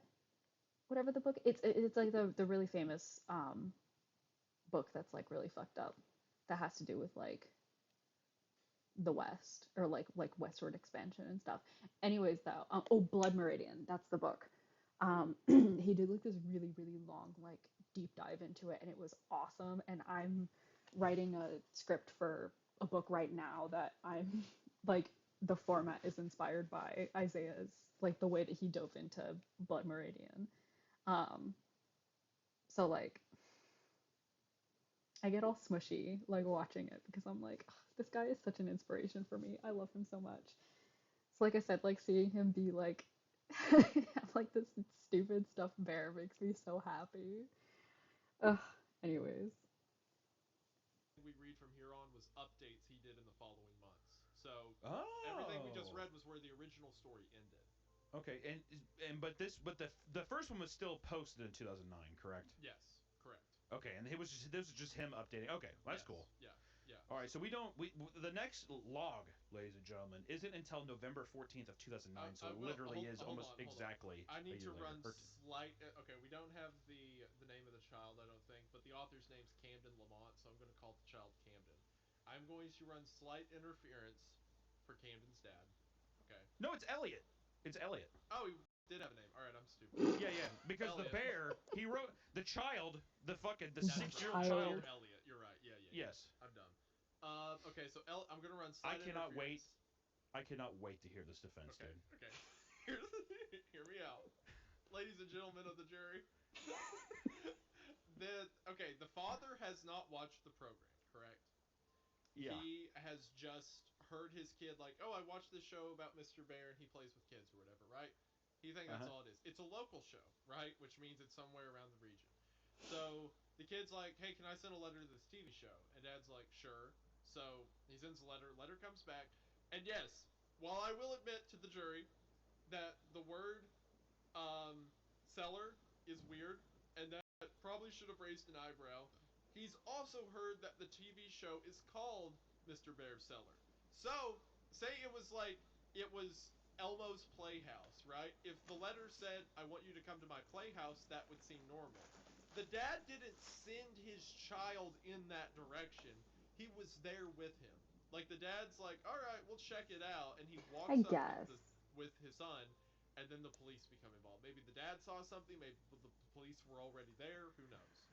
Um, but again, I will have that slight It's like a caveat. sting operation. Chris I Hansen just want to walks say out and that he's like, "Do you I know who have to you're here to question meet?" now if you yourself are Mr. Bear, because that's what that defense sounded like. Because I want to say that, Like I said, sure, he he's has never the seen the bear. show. If I would have sat there, let's say I've never Fake seen as fuck. Dragon Ball Z, and my kid says, Oh, it's a show about fighting. They power up. sure, right? Go to Master Roshi's island, he says. I'm like, well, that's a weird thing. And The then it bear. says, the next line says, come to my house? At what point would I be like, that's kind of weird. It's shot in a house. Well, yeah, I guess. I also think it's being presumptuous that you said that he.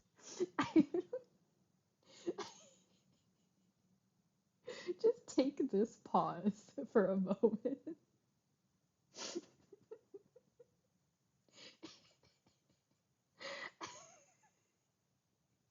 I love I love Hunter going off on like this really long rant about like how suspicious, like he's getting into like the psychology and like the meat of the meat canyon, and like the meat of the story. And Isaiah's just holding a bear to the camera and they can't see each other. I feel like this is so like, this image right here is so indicative of like what this series is. Just the quote, like, because of this defense, I'm not entirely certain that you're not Mr. Bear. And then, like, this screenshot, I feel like sums up all of Creepcast. Isaiah is one devious little bastard. You truly are the most devious bastard in Creepcast. And Meat Canyon is, he's just there. He's just there for the lulz. I love this so much. He's like, because with how neglectful he's been so far, I would almost assume this '90s father is just waiting in the car. All right, I'll be here. The slow Have fun. Hunter, Get on in there. Hunter, those are gruesome allegations. I don't stand for it myself. All I'm saying is I don't.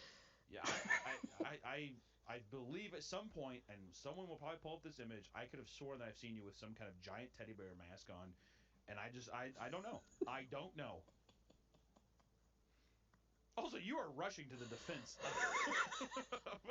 of this extreme. I love that. There are so many times in stories where Hunter is like yapping. He's just like yapping and he says stuff. And like he's like, I feel like this is happening. Or he's like, I feel like I've seen you at one time with a bear mask. And like because they can't see each other, he like doesn't realize that he is like hitting the nail on the head. And Isaiah is just like silently screaming in the back. Oh God, this is why I love like having video accompaniment podcasts. This is wonderful. Oh man, I like laughed too much. I had to yawn. Extremely quickly. I don't know what you're talking about. The defense is what? I just think that he's a Okay, good father okay. who's looking I want out that for bear. He just He's wants a his son perfect to have a good dad. time, okay? That's all I'm Yeah. saying. All right. All right. We'll see where this goes, Mr. Bear. We'll see where it goes. Alright, That's so gonna be your new nickname, dude. I'm not gonna call. I'm not gonna. No longer are you Wendigoon in my eyes. You are literally Mr. Bear. Is how I see this. Also, you talked about how you seen dead bodies in real lives and stuff. Yeah. Mr. Bear. Mr. Bear. okay. I know I'm a YouTuber, but that doesn't mean I'm a pedophile. Let's get that clear. It's such a good quote. I know I'm a YouTuber, but I know those two often intersect, but Oh, my line in the oh sand. God. Alright. Um, no, no. Uh, Update 1. November 14th, 2009. People have been emailing me asking what exactly happened in 1999. I'll get to that. Those weird TV shows I was watching apparently were meant to attract kids to Mr. Bear's house. What Mr. Bear did shocked the entire town. My dad actually drove me to Caledon he actually treated them to a nice tea party and then let them go home. along with the address Mr. Bear left on the letter. The house was actually in the outskirts of the town, in the open farmland. I still remember that house. It looked like an older farmhouse that looked to have been built in the early 1900s. The windows were all boarded up, and the house looked in a state of disrepair. As we Your dad takes you, a 6-year-old, to an abandoned house with boarded up windows that is most definitely a place where people do drugs and thinks this is a studio where a children's show is filmed. Bruh, that's crazy. This is not a place for a kid. No, nothing has been, hey, don't knock my childhood home. No, like this, bruh, like arrest this father. Unless the dad is the one that called the cops, and then maybe, but like, bruh, what the fuck is happening in this story? How are we only 40 minutes through a 2 hour and 9 minute episode? Bruh. I'm gonna have to stop like pausing and talking and like let it play. as we walked up to the house, I remember my dad checking the address over and over again and looking at the house in disbelief. Then the door opened. I'm sorry, did you have something you wanted to add? Why was that so passive aggressive? He's like, I'm sorry, did you have something you wanted to say? I'm sorry, are you gonna interrupt me again? It's like a teacher who like hears somebody whispering in the back of the class. It's like, I'm sorry, did you have something to contribute?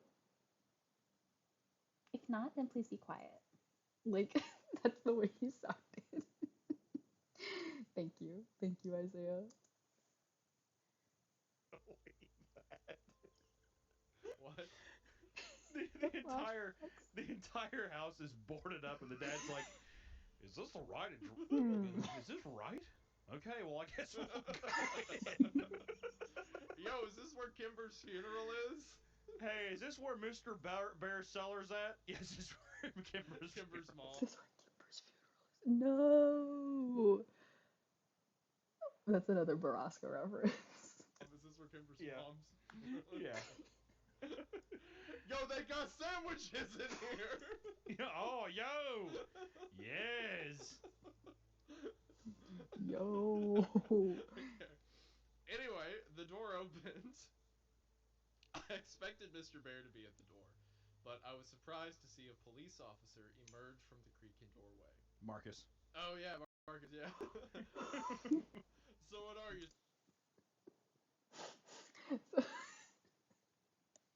Marcus was the detective from the last episode, the one, like I said, that ended up being like really bad. Because this guy was like a detective, but then he ended up being like there's literally a line of dialogue in the story from last episode where he says, "I'm the guy they call when things start to get spooky. And this shit is getting real spooky." Like that's a word for word line. So like Marcus is like the shit detective that's like making the victims do the investigation for him because he's hunting monsters. Bruh. He should be the one here. He's not the hero we need, but he's the one we deserve. You're some kind of Mr. Bear hunter. I heard there's a big anamorphic bear walking around here. Just all the story. It's Yeah, just all of them just falling in combined. on each other. All right, I'll look. stop. I'm This is sorry. the There goes CREEPCAST Whip. multiverse. Oh, look at that. That's Yeah. Oh, there he goes. Oh, do we take a ride up here, Bristol? Yeah. Yeah. I hate I this. have. Hold on, before we go in the house, let me check my Facebook account. I got a message from my dead girlfriend.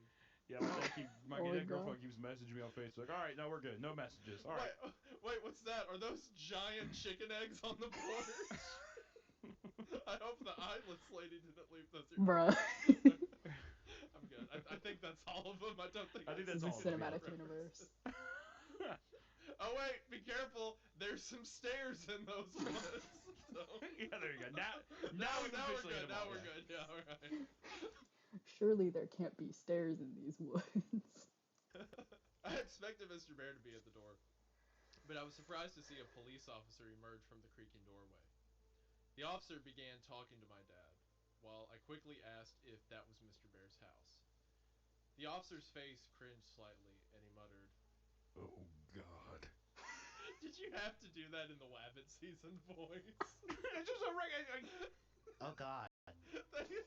Wabbit season. Now Is that better? Oh Now God. imagine that stupid. I'm glad they took that video down. 'Cause now Hey, come on, imagine man. That stupid Hey, rabbit come on. in a police. If you guys don't know, that's Meat Canyon or Hunter had a video about Wabbit season. Yeah, it was bad, and it got taken down. Oh my god, it was traumatizing. I loved it. Hey, Officer's uniform. We are gonna get through this paragraph. Okay, hold on. Yes. Or something like that. He started talking quietly to my dad so I couldn't hear. Although my dad told me to go to the car anyway. And then we just went home. My dad was quiet the whole way home. I felt something strange had happened. My dad never told me what happened for a while. I forgot about it anyway, too. Channel 21 no longer came on, and when I asked about it, my dad would not acknowledge its existence. I think it was when I was 13 where I learned the truth. I remember Channel 21 one day and asked my dad about it. I guess he finally decided I should hear the truth.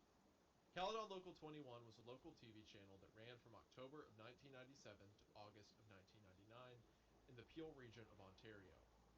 The entire channel was made from a house in Caledon, when I visited, and run by a man who was not really known by anyone in the town. The channel was only available to older TVs because the signal was one only picked up by rabbit ears or weaker frequency. The man created all the shows on the channel, all of which were kids shows. He was Mr. Bear, and he was the mysterious cameraman. The real reason he created the channel was more disturbing than what was originally thought. As you might have already guessed, he kidnapped kids and held them in a cellar. But while most people thought he was a serial child molester, he really wanted to use the kids for another purpose. The day I arrived, the man had fled his house the night before. The day before, the police went in for their investigation. I wasn't the only one who was watching. This is pre-internet, so there's no dark web. I don't like this. I don't like. I don't like this. This is getting into some pen pal territory. Interesting. So they haven't even caught him. No, he's still out there Oh somewhere. my god, he's still Yeah, out there. he's Yeah, still this out is there pen pal somewhere. territory. Ooh, the weird thing too of what do you think his other purpose was? I don't know, man. It could really be anything. What do you think it was? I don't know. I can't tell if it's See, Isaiah's little half smile makes me think that he's read this one. And he's just pretending he hasn't because he has a reputation of bringing the gross stories. I don't I don't trust you, Wendigoon. veering into like child sacrifice, maybe of some sort. I'm trying to think of like a cellar and that kind of thing. Really, there hasn't been that much. I mean, obviously, I literally thought it was going to be I thought it was going to be like a molestation, murder Mm-hmm. kind of thing. But the another purpose makes me think that there's something. It just feels a bit more cryptic to where it's like I'm not sure. I mean, like my immediate other go to is like, oh, The other thing I'm thinking is like, like that whole idea of like there's like a billionaire who's trying to live forever, and he does like blood transfusions a lot to see what happens. Um, I wonder if this person is like stealing the children's blood to like be immortal. He's using them as like little bags, little transplant bags. sacrificial purposes of some sort, but I'm not sure. I don't know. Well, we'll see. We'll continue. There's another update. So his thing too here is that he updated it. So it jumped from August of '99 to November 14th, 2009. Mm-hmm. So has he been the consistent age the entire time of has he just been our narrator that's 16? Yeah. And this is him now in real time. He's been our because doing that it? original post. I'm not sure what date it was made, but it was it was in 2009. So it's him at 16 talking about the story, like what he saw as a Okay. kid, and now it's him updating after the first post was out. Okay. So our next post is December the 2nd, 2009.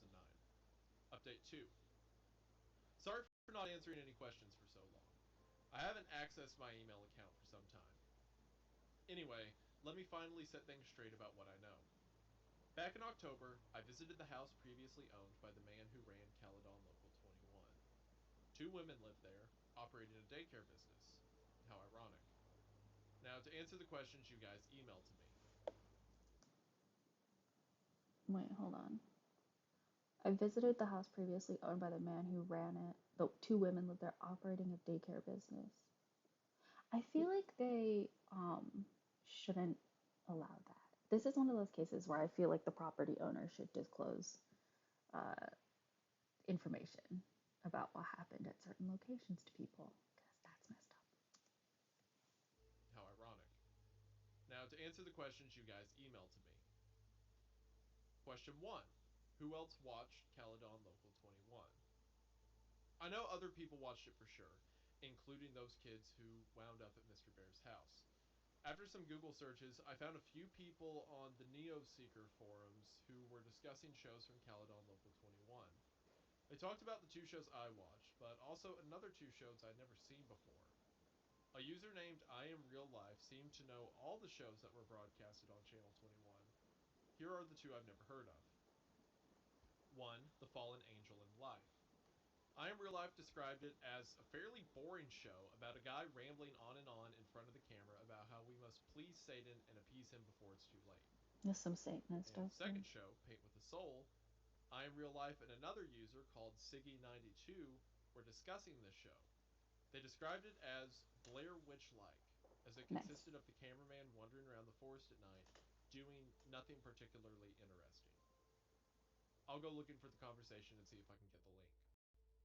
How do you feel after that first question? Interesting. I mean, I think it helps.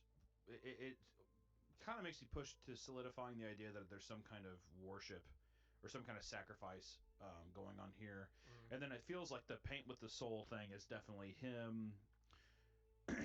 He's either potentially lurking around other people, like trying to find people, or there is some kind of thing out in some kind of forest yeah. that he is visiting, some kind of altar. You know what I mean? Some kind Mm-hmm. of worshiping altar or something. I'm not sure. I think what my theory is that it was a guy who initially figured out how to broadcast on a local channel no one watched, and maybe he began with stuff like the fallen angel in life, where he's just like, oh, we have to do good for Satan, and then Mm-hmm. he learns sort of that a better way to go about it is the Mr. Bear broadcast, right?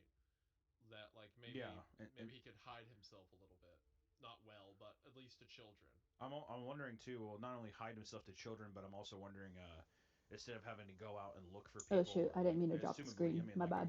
I'm making assumptions here, but break I into thought I people's was being houses and steal sneaky. kids. This Yeah. way, it's like they come to him. You know Yeah. what I mean? Like Yeah. it's much more alluring that way. So yeah. Question 3. Where is Mr. Bear or the guy who wore the costume? At your If mom's I did house. know, I would have said earlier. I have no idea where the guy is or if he's dead or alive. Hopefully dead. When I see my dad's friend next time, I'll ask him about this. Maybe I can get a more definite answer. And then question number 4, what did Mr. Bear do to the children? This is by far the most common question I've been asked. I found this out in October as well, via my dad's friend who is a retired Caledon regional officer. Apparently, the man playing Mr. Bear took the kids out of the house and into the forest nearby. What he did there, police are not exactly sure how it happened, but 16 charred bodies of children between the ages of 4 to 13 were found in a 15 by 15-foot ditch deep within the forest. My dad's friend We go fire camping in the forest.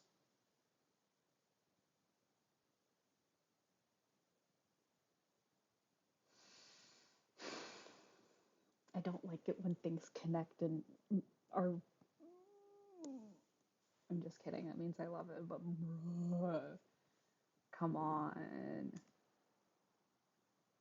did not want to go into exact details, but I'm seeing him next Thursday anyway, so maybe I can extort more information from him then. That's all I have for now. Thanks for keeping an interest in my blog. I'll try to gather as much information as I can for my next post. I've actually been getting pretty interested in this myself. It should be my right to know what the hell happened. Okay. So definitely some kind of. I mean, seems like he's taking people out there, sacrificing them for something. Now I'm wondering more so. My curiosity is leaning into: is there any actual paranormal um, significance that's going to happen, or is it just a madman? Yeah. Because you know what it kind of reminds me of a bit. If you know Temple OS. Oh, yes. Gosh, man, you just gave me a flashback, but yeah, I'm familiar. Yeah, crazy religious guy making something, and he's just like hunkering down and posting it on the internet. But in Yeah. the same way, it makes me think of like delusional man. If it's not paranormal, it's like delusional man, like weird Satanist guy thinks he has to appease probably some kind of weird voices in his brain or do Mm. some kind of something along those lines. The connections are there, so I'm curious to see. Oh, is this going to go into a paranormal direction or not? It's Yeah. it's it's pretty fascinating. Yeah, it's definitely keeps like so far it hasn't fallen off anywhere, right? It kind of keeps the tension. Like sure, it's revealing stuff Yeah. like the children were killed, and there's some reference to Satan, but we still don't know enough specifics that it kind of gives away, right? It doesn't show his Yeah. hand too quick. Update 4, right? Yeah, update 4, If it's January not 14th, paranormal, it's the 22. Delulu demons. I'm sorry I haven't posted anything for a while. You're so I real for kind of lost that. interest in this blog since I hit a standstill while looking for more information about the identity of the owner of Caledon Local 21. However, a few weeks ago, I struck gold. I found some answers, surprisingly from the father of a kid I used to babysit. He lives just across from my street, and I used to look after his kids when they were younger. He currently doesn't have a job either. He used to live near the woods outside of Caledon and witnessed the owner's activities in the woods. His name is Anthony Polo. So you're telling me that in the woods they found a 15 by 15 mass pit of deceased children. And this sentence said that this man saw the owner's activities in the woods. My brother in Christ, what? Can you elaborate on this factor, please? No, homie, what? Like, in what way exactly? When he lived in the small bungalow outside the woods, he would often venture in to smoke a joint of marijuana or two before Real. returning to his work as a wood craftsman. Paulo described that sometimes he would hear voices of children coming from deeper within the woods, as well as a glowing light off in the distance. Polo told me This is that some Lord of the these Flies events type started shit. in late 1997. Real. No, this is around the time Caledon Local 21 Weed in the began Woods appearing. OP. Now, this He is some Lord of apparently the Flies became shit, annoyed by except for this there's a happening grown man every with once in a them. while and actually went to investigate. Polo then described what the whole scene looked like when he got there. There's a group of kids, he said about 13 to 17, and ages 5 to 12 gathered around a large fire pit with a burning fire. With them was a single adult. Polo talked to the man, noting his unkempt appearance of a crack addict as well as his constant twitching, and asked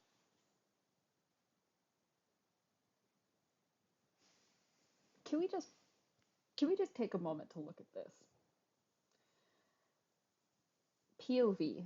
You are the father of two small children. You go into the woods to smoke a joint. You see that there is a fire and you hear children's voices. You go to investigate. There is a massive bonfire with a group of kids, ages 13 to 17 kids, ages 5 to 12, gathered around a fire pit with what you identify as somebody who is addicted to crack, the only adult sitting there, and you don't immediately tackle this man and disarm him and like put him in a lock.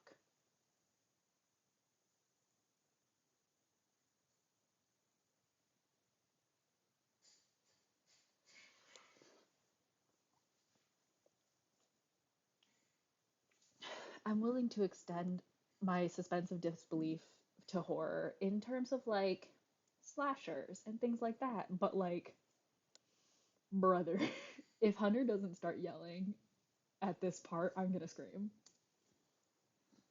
what he was doing out in the forest with children. The man said they were on a camping trip, something they did frequently. Polo, not suspecting anything, God, dude. God. You thought the dad was bad? Not suspecting anything. It's like, I checks out. I like that it notes that Caledon has one of like the lowest crime rates, as if that means anything.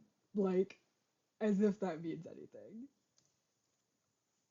Jeez, I know, dude. Imagine seeing a crack addict looking guy twitching, and he's like, "We're on a camping trip," and all the kids are like probably looking at him horrified, and he's just like smoking his joint. He's like, "All right, this is the lowest crime rate in Canada." Yeah, the next line's so funny. It says Polo, not suspecting anything, as Caledon has one of the lowest crime rates in Canada. Man, the idea of like you see like any single father who wants to do crack with his 17 children is a friend of mine. What? We're just camping. we're camping. I'm sorry. I didn't mean to yell. I just was. We're just doing that, right? He's like the person. He's like holding Is one it of their like hands, Porky like Pig? squeezing it really hard. We're just having fun out here. Sorry. sorry about that. Sorry. Well, Oh my god, dude. Read the rest of the sentence. All right, next one. Simply left it at that and told them to be quieter. Imagine he's like, "All right, well, if you guys could stop throwing each other into the fire here and screaming and crying, and that'd be so nice because I'm trying to. It's so hard for me to think with you guys screaming so much and talking. Stop throwing each other into the Let fire. me out, man." Anyways, yeah. The idea of like a kid grabs his hand and it's like, "Please help me, mister," and he's like, "Will you pipe down? I'm trying to have a conversation with your father Yeah. here." You're so loud. You're so loud. I Quiet. can't make myself think. I God. want to talk to the crackhead. Make sure you're safe. Who is help? That's not my name. Stop asking for him. Yeah. Polo then paused Who for a is while help? before That's not my telling me name. that they never became quieter. In fact, sometimes he heard loud chanting from the children in an unknown language. Oh my God. What? Those Yeah, I think they're out crackheads there. and their children. I think that's Latin, dude. Is that a dead language? Oh man. Oh God. Oh. He didn't bother meeting with the man again as he was moving away. I'm moving. I'm getting the hell out of here. Who cares? He says he didn't bother meeting with the man as he was moving away anyway. What? God, dude. Dude, I'm like crying. Polo and the man's dad need to be arrested immediately. Oh my We're in a very tight God. race for the worst the worst characters out of a story. Like not badly written. I just mean like just bad They're people bad that people, deserve yeah, to be they're in prison. losers. Yes. Polo, Yes, there needs to be a tier list. this is the worst There needs part. to be Listen, a I tier told list. Polo that the man was probably the owner of Caledon Local 21, but he doubted it, as he heard that the man was moving to Pickering by several other residents near that area. Bro. No, I doubt that.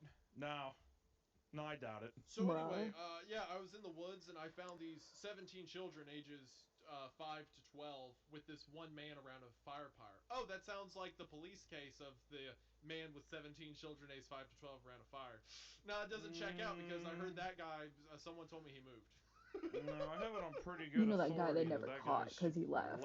So probably not that. I think you need to check your records because the ones I knew were chanting Latin and cutting themselves in a family-friendly fashion. Not Yeah, this plus devil those kids were worshipping bleeding from their eyes and chanting Latin, so I think they're sharp cookies. Like I doubt that was them. I think they could have fought that guy off if that was him. So I think that was their dad, and he just really liked crack. Okay. He just really liked it. Who doesn't like a little hit of crack every once in a while? God, not a big deal. Good lord.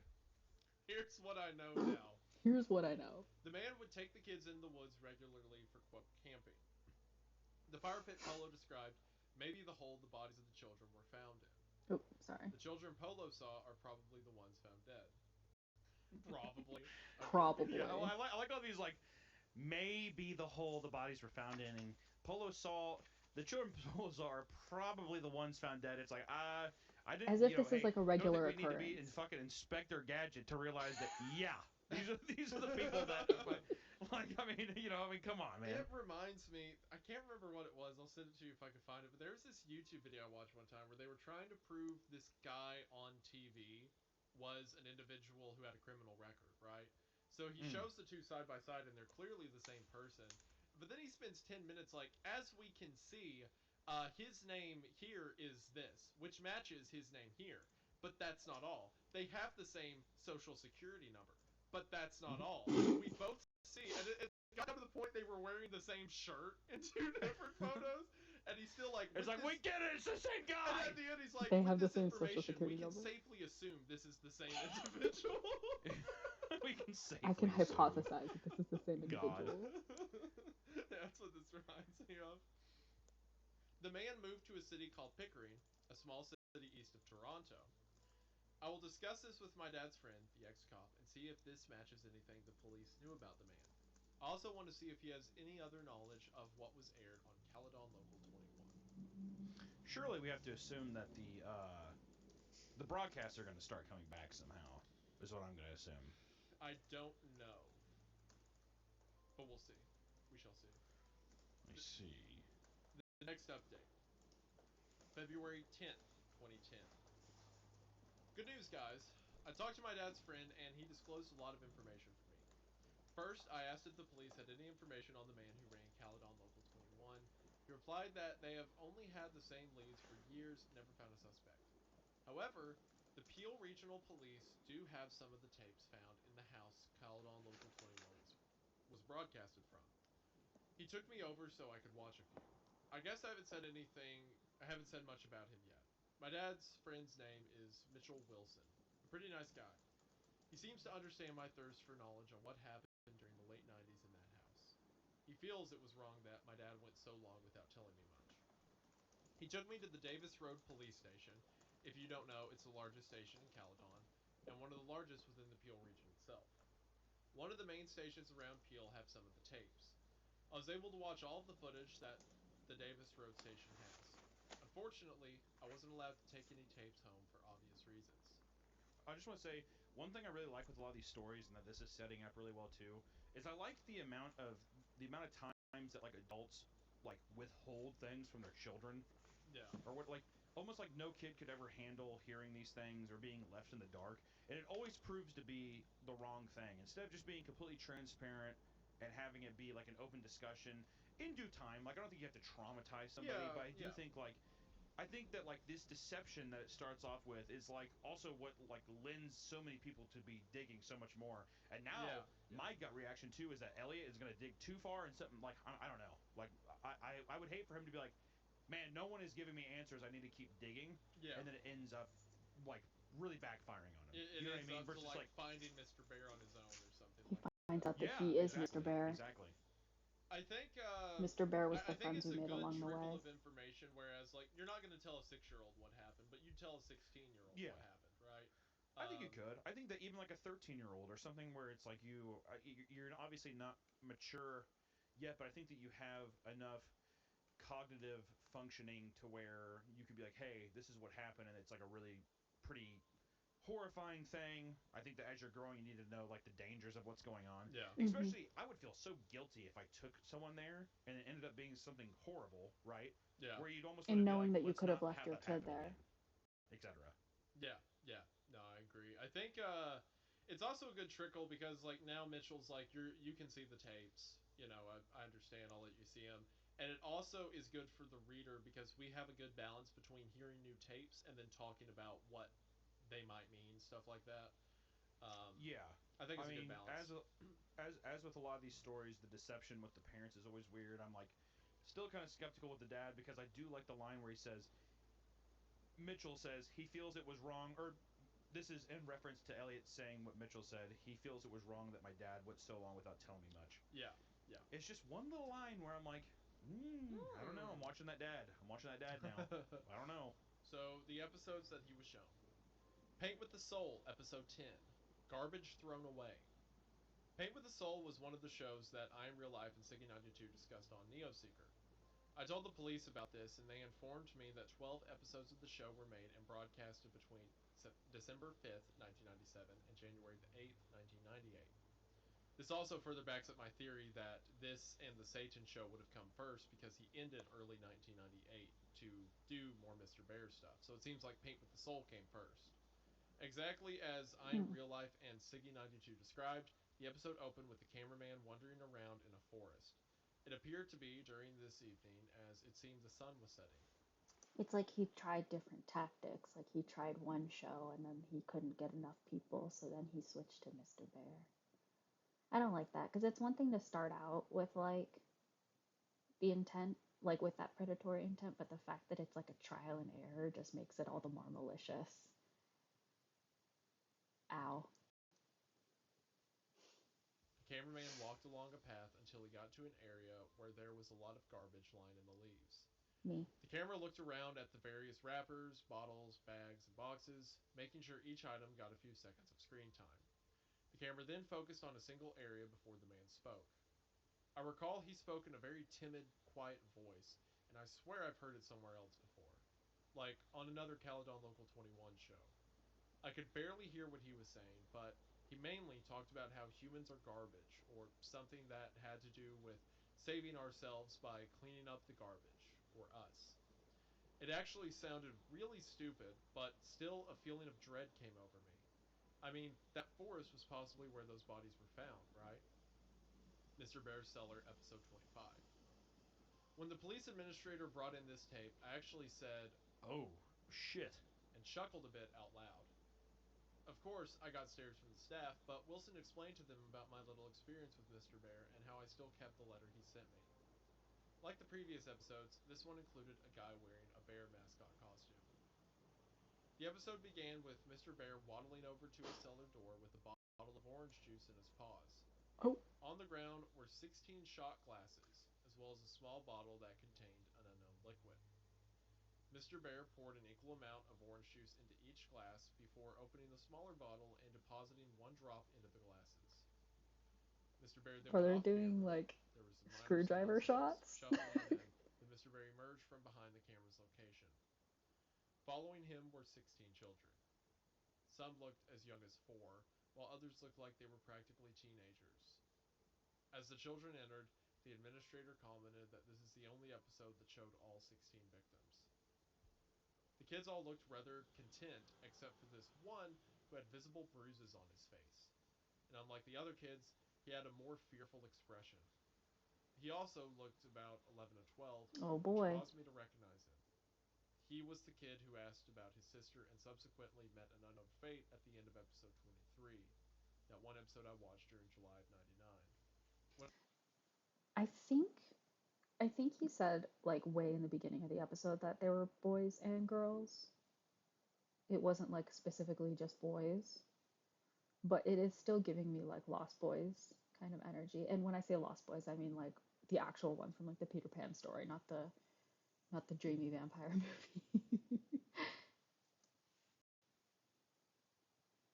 When I told the administrator this, he confirmed it was the same kid.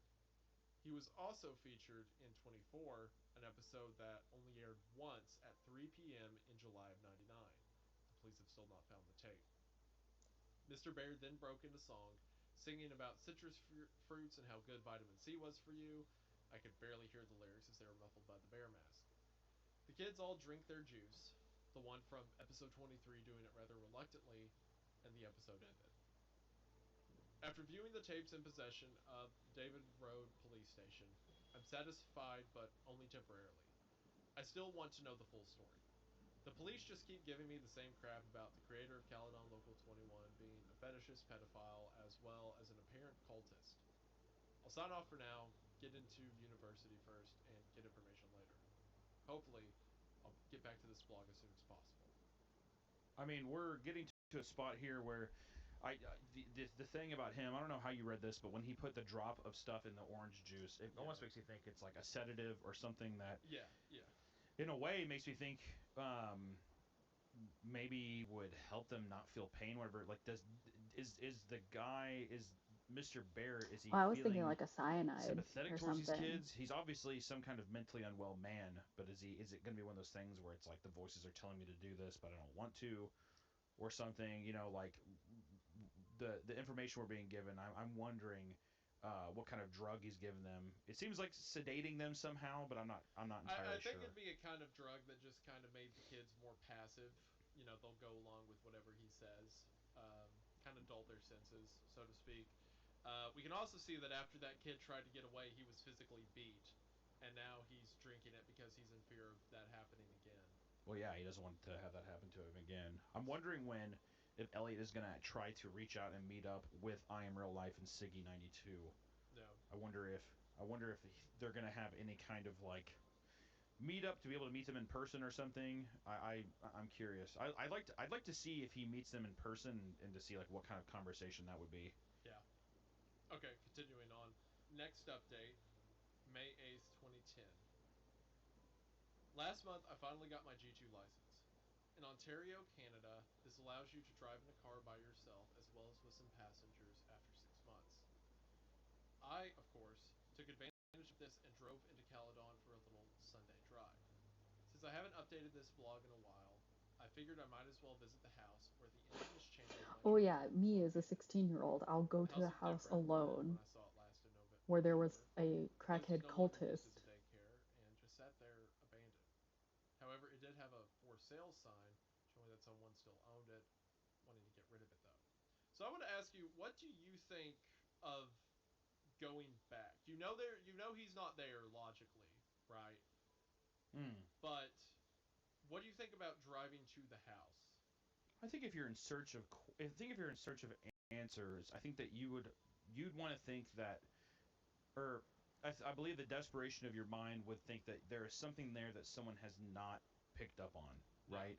I think that also being in this thing and feeling this connection is something that's like mentally overtakes you. Seeing it, feeling it in person is probably so much different. But I would say that it's you being like them being obsessed on the aspect of like him being like a pedophile Yeah. and stuff. I think that even Elliot's just like I think that there's something more at play here. Mm-hmm. than that, and I think that he is wanting that kind of closure, especially because I mean, in a sense, he came so close to death himself. Yeah. So it's like, Yeah. I mean, I don't know. I mean, if it was me in this situation, I would be reading it like there is something that someone has not uncovered yet. Mm-hmm. And the fascination too. I mean, in a way, it's like it's almost like an obelisk or an old temple to this like guy. You know what I mean? It's still standing. It's there. It represents all of these evils in a way. Yeah. Yeah. Yeah. I think I would want to go too. I don't know if it'd be a good idea, but I'd probably want to at least. Yeah, I mean, at this point too, from what we've read, there's nothing to say that it's still harmful now. So I think that like I don't think it's like a negative to go back. I think it's just a matter of I'm wondering if his intentions are to just find something that has not been uncovered. Yeah. It might be. There might be something there. The abandoned house drew fuzzy memories from my mind, mainly of that day my dad took me to visit Mr. Bear. A feeling of dread came upon me. What happened to the children while they were living in that house? I walked up the steps to the front door and peered through the window. Inside, I could see a nearly empty hallway with a few boxes at the end. At the end of the hallway, to the right, was an open doorway, presumably leading to the kitchen. To the left were two doors, Is that both apparently trespassing? leading to the rooms visible through I the feel like woods maybe you shouldn't nearby. trespass on a building I that you wondered where knew the used to be cellar a crime entrance was scene. located and whether it had been sealed up. I walked around to the back of the house and found my answer. Two wooden doors lined at an almost flat angle were padlocked shut. This had to lead to the cellar. Cellar Not wanting to time. hang around, you cannot imagine what was going through my mind at that time, I departed. Behind the house, the empty field continued on until it reached a dense forest that lined the horizon. Sounds like my Stardew Valley I farm. wondered if that was the forest where the bodies of the children were found. I thought to myself, screw it, and. Oh, sorry, go ahead. I was just say fuck it, but yeah, screw it, it's fine. Sorry. And proceeded to walk across the field behind the house into the forest. The forest was oddly quiet, save for the few periodic sounds of a woodpecker drilling into a distant tree. I cautiously made my way deeper into the woods, not really caring about the fact that I had no idea where I was going. I don't know how to explain it, but it felt like there was something I had to find. I came to a thinner part of the woods and a few small houses in the distance. Polo's house crossed my mind, and I wondered if one of those homes belonged to him.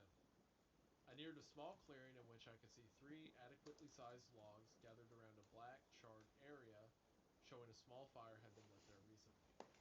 Hey, get the fuck out of our fort! Jesus, that scared me. Those words nearly gave me a heart attack. I turned to my left and saw two dark clothed people running towards me. My initial thought was to run. However, as they came closer, I saw that they were just kids in their early teens, possibly 13 or 14, maybe even 12.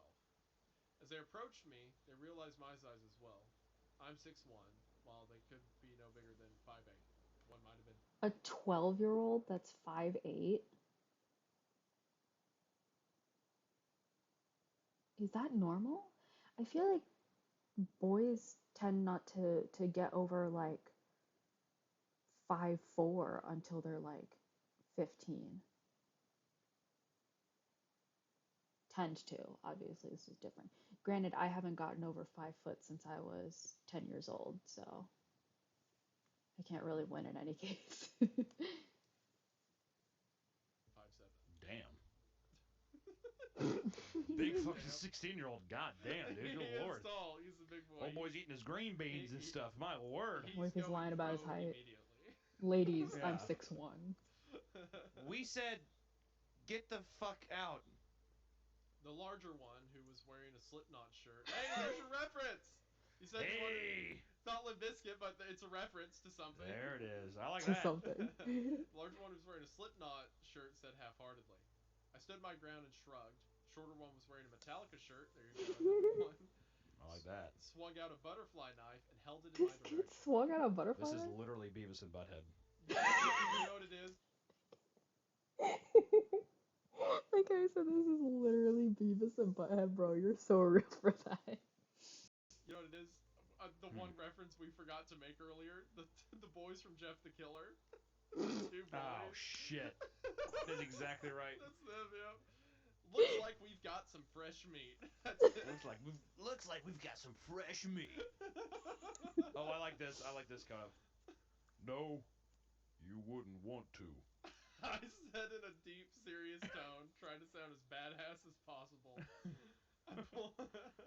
I pulled out my cell When phone. I like how the 12-year-old pulls out a knife and he's like, "You wouldn't want to," pulls out a cell phone. Two kids withdrew, the one in the Metallica shirt putting away the knife.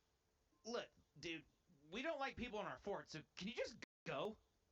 The one in the Slipknot shirt said, obviously intimidated. I had no business in the forest anyway, so I uttered out a simple Fine. and turned before I realized I had a great opportunity. Did either of you hear a guy who murdered a bunch of kids in these woods about 13 years ago? I asked the kids. The two looked at each other in confusion before the one wearing the Metallica shirt answered. Yeah, everyone knows about that guy. He said to me as if I were stupid. The kid in the Slipknot shirt continued. He still lives around here, in the storm drain. Bruh. My big brother's friend said he saw him in a bear costume once, wandering around the forest at night. Whoa! Okay, that's the Holy most shit. menacing part of the entire story. He still lives around here in Oh the my. storm drain. Is Oh. crazy. That's actually awesome. Is crazy. I like that. Oh, that gave me chills. Gosh, the idea of being in the woods at night and he's still wandering out there, like maybe looking for the kids he lost or looking for more, and he lives in a storm drain. Could you imagine just peeking into a storm drain and seeing a bear costume? Oof. Yeah, and you know, I mean, I would assume too that he's still wearing it as like some kind of weird identity kind of thing. Yeah, Like, he is. The the guy's obviously Seriously. mentally unwell, Yeah. anyways. Like, yeah. Oh man, that's awful. See, what's wild is when I heard this story for the first time, stuff like that didn't stick out to me because I was like, I think I was 12 when I read this the first time. Oh, To so me, I'm Isaiah just has like, read it. oh, that's a creepy monster thing to have, right? It didn't hit as hard as it did just now. Huh, man. Yeah. Well, you know what's kind of interesting about you saying that too? At 12, these guys are 13, and they're saying it as casually as you probably read it. Yeah. Like Which is creepy pretty urban sick. legend. Yeah. Yeah. Man. My instincts told me this was probably a lie, and the owner of Caledon Local 21 is probably long gone, only existing as a folklore in this smaller, isolated community. However, as a human, the thought of the mysterious unknown sparked interest within. And where is the storm drain? I asked, just out of curiosity. I don't actually believe the kid's story. The kid in the Metallica shirt stared at me for a few moments, his eyes seemingly full of annoyance, yet curiosity for me. You're not from around here, are you? Why did you even come here? Now, I do admit I was slightly startled by the nature of his question. However, I figured I might as well explain why I was there, just in case people mistook my intentions. I told the two kids about my experience with the man in Caledon Local 21, that I had come to maybe seek out some sort of closure, although even I wasn't exactly sure. The kids seemed familiar with the channel as they smiled and looked at each other when I mentioned it. They also became more understanding and gave me a detailed description on how to get to the storm drain. Shortly after, I decided to just turn around That's the way I weird. came and head back to the house. The kids seemed The kids familiar with the channel. But I don't like now you're that. probably wondering why I left out such a detail about the kids. Wait, sorry. But now you're probably wondering why I left out such detail about what the kids told me just now. It is because I'm choosing to conclude what I've gathered now. Here's what the kids told me in detail. The storm drain lies ahead of the kids' fort, same direction I was heading. The drain ends at a small river where excess water is drained out. Near here is a small playground. The kids I don't told like me the with fact more that there's a or less. playground there. The man supposedly lives in the large pipe the rainwater drains out of. People have seen him, although always either wearing a bear mask or the mask and a full body bear costume. No, I do not believe this is true, and in fact simply a myth made by the residents of Caledon.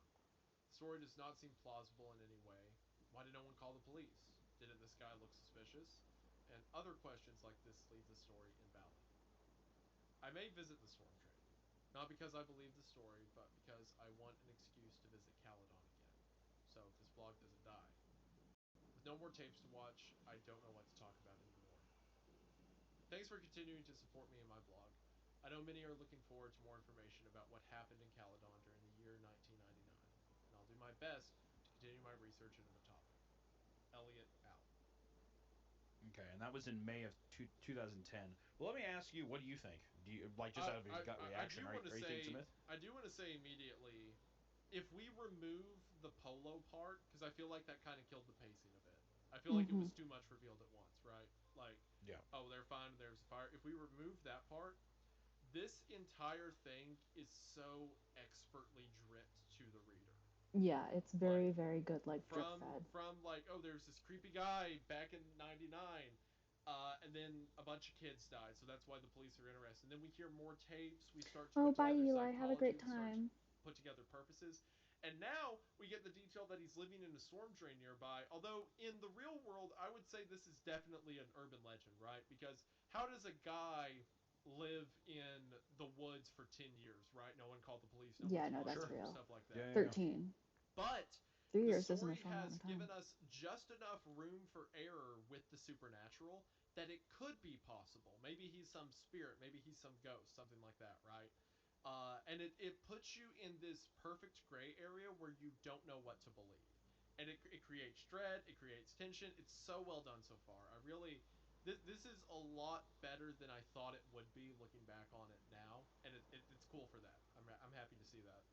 The thing that is piquing my curiosity at the moment is that it ended with even Elliot, our narrator, our protagonist, even questioning the validity of like this is probably fake. I mean, this doesn't make sense.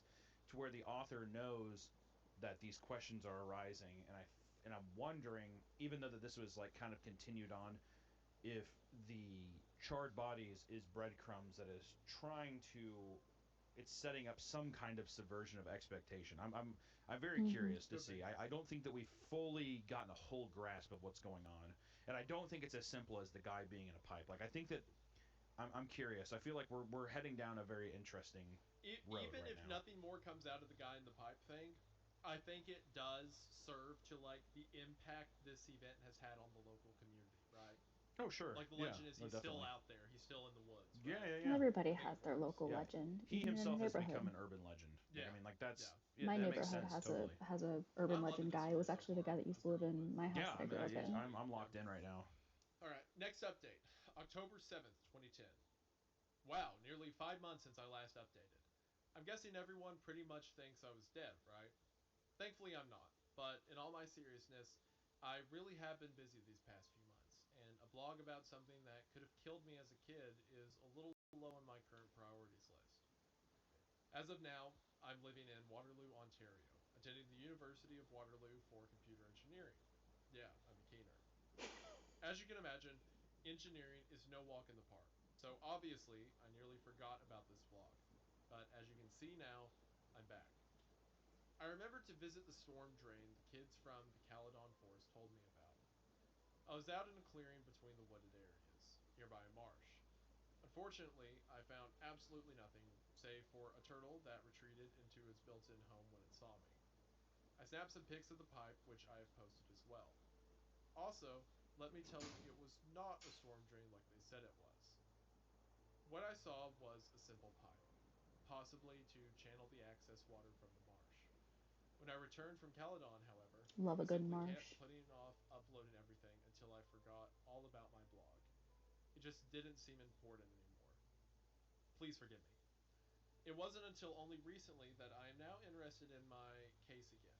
On September 10th, I received an email from this email address, returntheb@hotmail.com. Funny, am I right? Well, it gets better. I'm going to copy and paste the exact email this guy sent me. Dear Elliot, my dear, dear boy.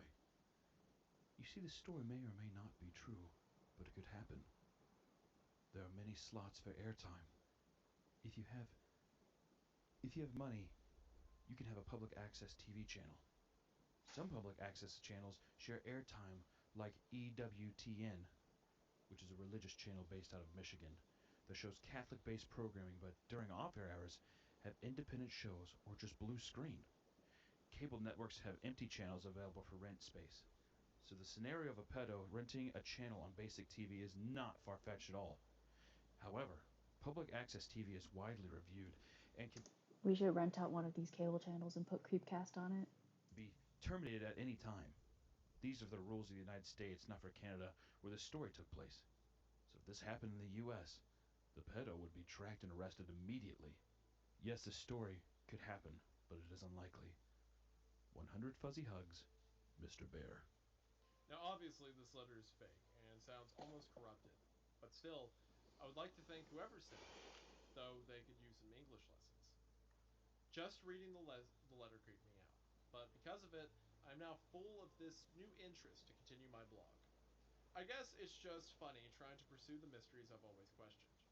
Now my roommate knows about all this. He thought the letter was real and actually seemed more scared I than love I was sharing for a lore with second. the roommates. Then I shrugged it off. So he did too. I mean, what are the chances of this being real? How could Mr. Bear know all this about public access TV and about when I went to Caledon on those occasions? More or less know my email or me still be interested in his cellar. Ha. I'm going to send a reply to return the bee. Wow, just looking at that email address, you can tell someone wanted to freak me out. It didn't really work though. Oh, yeah, we can definitely tell. That's why you're still Yeah. talking about it. Although, to whomever you are, thank you for sparking my interest back into the full matter. Maybe I can find out more about what happened to Mr. Bear. Hopefully, because although I don't buy that email, a part of me still feels anxious. Thank you to all those who are still following me and become avid fans. You are also why I'm choosing to continue with this. Thanks, guys. I love that he's Sounds getting fans for freaked this. out. He's definitely freaked out. The thing too, well, I guess just out of curiosity, do you think that that email is real, or do you think it's like somebody who was following the story and then they are trying to prank him? I don't know. I kind of feel the same way I do about the storm drain thing. You know, it could just be set dressing to show how this has affected it, but it could Yeah. also potentially be real. Because we don't know. If Mr. Bear's just a normal person, I don't think it's real. But if there's some supernatural element, then I think it definitely could be. Okay. I can tell he's getting freaked out by it though. So Yeah, I mean, even the way he talked about the kids and stuff too, and how much he reiterated that he didn't believe what they were saying. I think that you could tell that. I think that he was trying to almost willfully think that he's like trying to convince himself it wasn't real. If yeah, that makes sense. yeah, I think so. Also, I will add, originally, to my understanding, before this was all posted to creepypasta.com, it was on Camden's actual blog he had, like his personal blog. Okay. So I think those original pictures of what the storm drain looked like are now lost. Because I haven't seen them, and I don't think I've seen anyone reshare them. But if anyone knows if those pictures can be found, that would be cool, just for set dressing Yeah. for the video. But yeah, I Mm-hmm. think those pictures are lost because the original blog's no longer up. Which is gone. Yeah, I think so at least. Okay. All right, now it's not like super indicative to the story. It was pictures of a storm drain, No, though. it'd be nice to It'd be have nice. though. It's Just nice to, to have, yeah, just to see where he yeah. might be. Next update, November 7th, 2010. Wow, I can't believe this blog hasn't been deleted yet. I haven't checked it for so long. I have my reasons, and I'd rather not discuss them just yet. It has been a rather traumatic month for me. Some of you were Traumatic right. year. I shouldn't have gone back trying to relive the mysteries of my childhood. Bruh. But I couldn't Never go resist. back to relive the It's mysteries been of a month childhood. since my last post, and a lot has happened. Let's recap where I'm at right now with regards to the whole Mr. Bear incident. Return at hotmail.com is no longer in use. I tried replying to the email, but I got no reply. I tried again a while back. Still no response.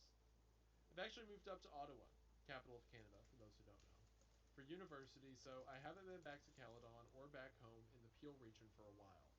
I had my reasons for leaving, as you could guess why. I've had to make a new email account because people keep prank emailing me pretending to be Mr. Bear. Thanks a lot, guys. Not.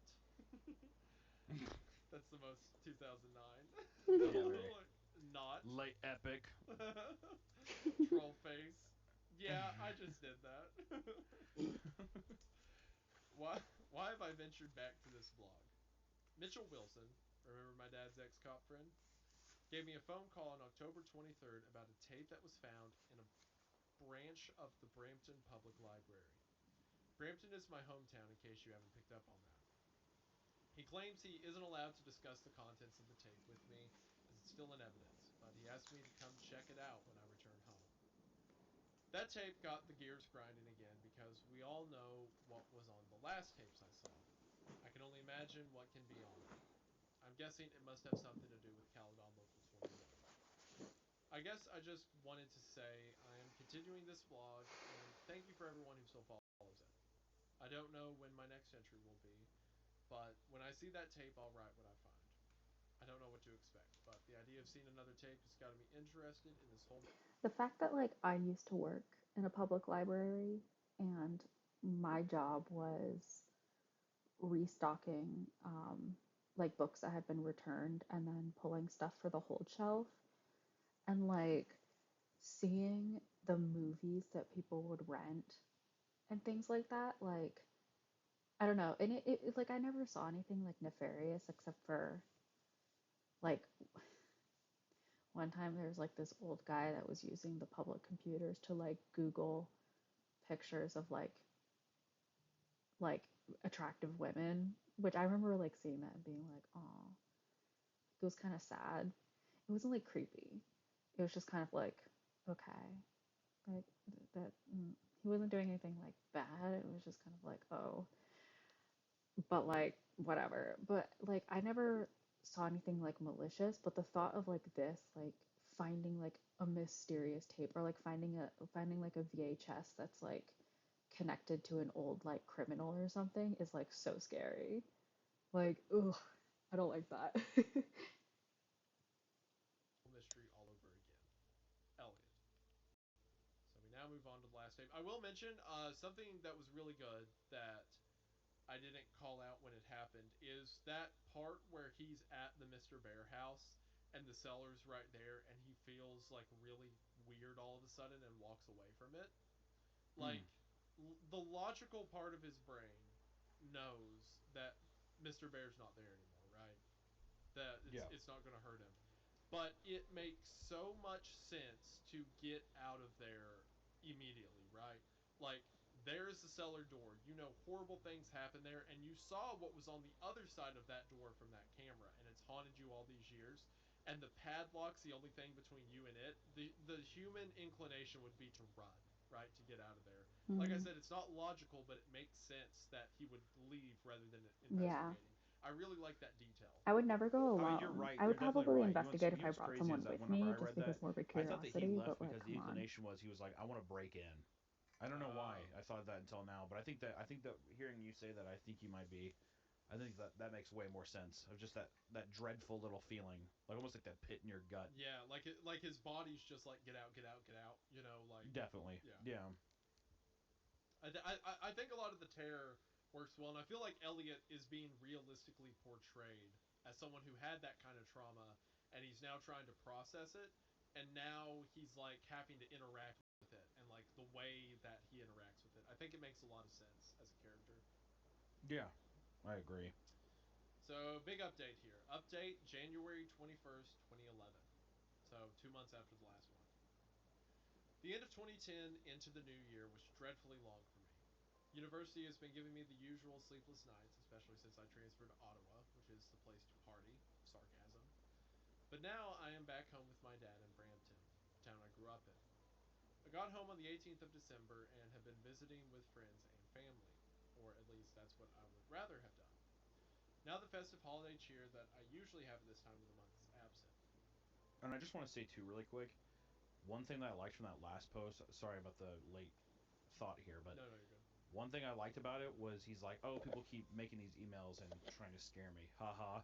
I really like that because to me, like looking back at it, I'm like, what if it's just a guy making different emails and Yeah, messaging yeah. you? Yeah. So creepy. I See, just want to say that. it fits because it's realistic that people would be making other emails and messaging him after he gave Sure. the idea, but it's also, like you said, a chance that it's him just making burner emails. So, Yeah, again, it it works on fits both that great levels. area of like, is this just like people's response to it, or is this another Mr. Bear thing? Is there really a difference if it leads to the same dread in people who live with it, like the thing in the storm drain? Does it make a difference if kids won't go play on the playground either way? You know? And also the idea too that the story has picked up by this time. I'm assuming that the story online is doing very well and is probably well known within the circles of the horror stories, right? But it could be the idea too that like it's gotten enough traction to where it's like made its way back to the guy and he's able to like know that the guy's talking, knowing that this kid is talking about this again Yeah. and wants to Oh, contact him. ooh, Just yeah. like that idea Man. is just kind of creepy and fun. Yeah, yeah. This is again very well done. To answer the hundreds of emails and comments I got, Yes, I did see the tapes that my dad's friend, Mitchell Wilson, promised to show me. These tapes, however, act as a curse. I want to know more, yet I want to forget everything. I couldn't help it. I needed to see those tapes. Not only for myself, but for all of you guys who are just as intrigued as I am by that ominous man in a bear suit from my past. However, after viewing those tapes, I feel that pit of dread deep inside me once again. That feeling where I know that all those kids in those videos are dead. That I could have been one of those kids. And that humanity's a dark, dark place. If you haven't skipped this paragraph for the juicier details below, thank you for listening to my ramblings. On January the 1st, I called Mitchell Wilson and asked if there was a time where I could come by and view the tapes. Things were pretty slow at the station because of a snowstorm, so he said I could come down any time that day. The tapes were located at a branch not too far from me. So I braved the slushy roads and terrible Brampton drivers and made my way to the Peel Regional Police Station located at the Bramley City Center. I met Wilson at the front desk, where he then led me up to the second floor into a small office. He instructed me to have a seat and wait while he went and got the tapes. Before leaving the office, he turned to me and said, I know you're curious, but are you sure you want to do this? "Of course I did, or at least thought so. Besides, Wilson's friend had pulled a lot of strings to get me in there, and I didn't want to waste the opportunity. This Yeah. particular Why station wouldn't they had two compile tapes all playing. the tapes I was into only one able to watch a station? few minutes of footage, however, because the second tape was apparently too damaged to be I played don't on the know. VCR. I mean, evidence Mr. gets Bear's scattered all Cellar, the time, so. episode 30. Mr. Bear never ceases to disturb me, especially after what almost happened when I was younger. This episode took place outside in a forest at dusk, making it slightly hard to see, especially considering the quality of the film, trademark of anything from Khaled and Local 21. The episode started with the camera being held in the paws of Mr. Bear, aiming it at himself. That bear mask. It looked more sinister in the shadows of the trees. An unmistakable, muffled voice spoke up. Hello, children. Today, I will be doing a wonderful thing for my friends. I will be delivering them to a faraway land where they will surely be happy. Mr. Bear returned the camera around to show an ATV with an attached trailer. But what stood The out fact the that he's got an most was that ATV, the trailer bruh. contained 7 motionless children lying side by side. This here is the first load, but more will be there on their way soon. Mr. Bear turned around and pointed the camera at a large burlap tarp spread on the ground. He picked the tarp up, revealing a large hole that must have been at least 12 feet deep and maybe about 15 feet wide. The rest of the episode consisted of Mr. Bear taking each kid and dropping them into the hole. Hmm. I asked Wilson if they were dead, to which he shook his head and replied, Not yet. soon That's all the messed up. kids were in the pit. Some were in awkward positions due to being tossed in, but they remained unconscious. The vitamin C will surely help these children on the great journey that awaits them. Mr. Bear mentioned as he panned the camera towards multiple bottles of gasoline beside a bush. The camera zoomed into the bottles as Mr. Bear hummed before the episode ended. Wilson revealed to me that these were 7 of the 16 victims found burnt to a crisp. Gasoline is what the man playing Mr. Bear used to light them on fire. A pit full of burning children. Who the hell would Yeah. do that? A feeling of dread found me once again when I realized that I could have been one of those kids. Wilson then explained to me that he had previously lied. The other tape, confiscated by the Bramley Police Branch, did indeed work and contained the filming of the actual burning. However, he felt that I wouldn't be able to handle the disturbing and graphic nature of the episode. And you know what? Maybe I can. I don't even want to see it. I'm satisfied for now, but I just need some time to get myself together. The thing is, the man who ran Caledon Local 21 is still out there. More to come soon. Elliot. So how are you feeling right now? Very very disturbing. You know what my Hmm. mind immediately went to, which is interesting. This concluded in 2011. It started in 2009 with some of the footage and stuff. The last part there feels so eerily similar to the movie Sinister, and Mm. Mm. how all of Yeah, those yeah. and how of all those little recorded vignettes, it almost feels like a little too similar for them not to have Yeah, been inspired by this in a way, almost right? sinisterly similar. When did Sinister come out? Sinister came out in 2012, dude. Okay, so are you saying Sinister took from this story?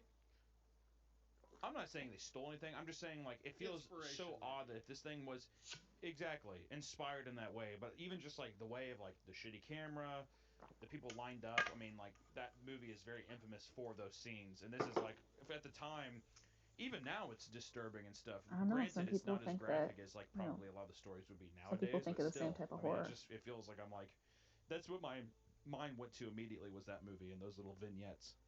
Maybe there could have been some inspiration taken. Like I said, the story wasn't super popular till like 2014. Once like it started making the Oh, okay. rounds on YouTube. I mean, it still had a community, but it wasn't like as big as it Sure, you became know, till later. also the aspect too of like the Poughkeepsie tapes also being something of an inspiration to this as well as like finding tapes of a serial killer and like it's just the raw footage from a serial killer's catalog of stuff. Yeah. It's just the Hmm. way that the stuff is presented, even like It's like the basement monster tapes. himself, the bear kind of thing, and wearing this mask, and my mind is just heading toward a sinister place. But it's very revealing.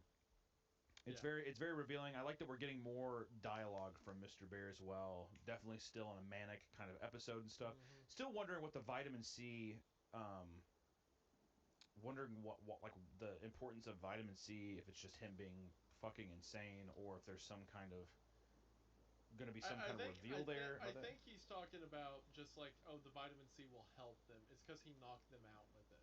I think that's what he means by that. Because all the kids are unconscious on the trailer, right?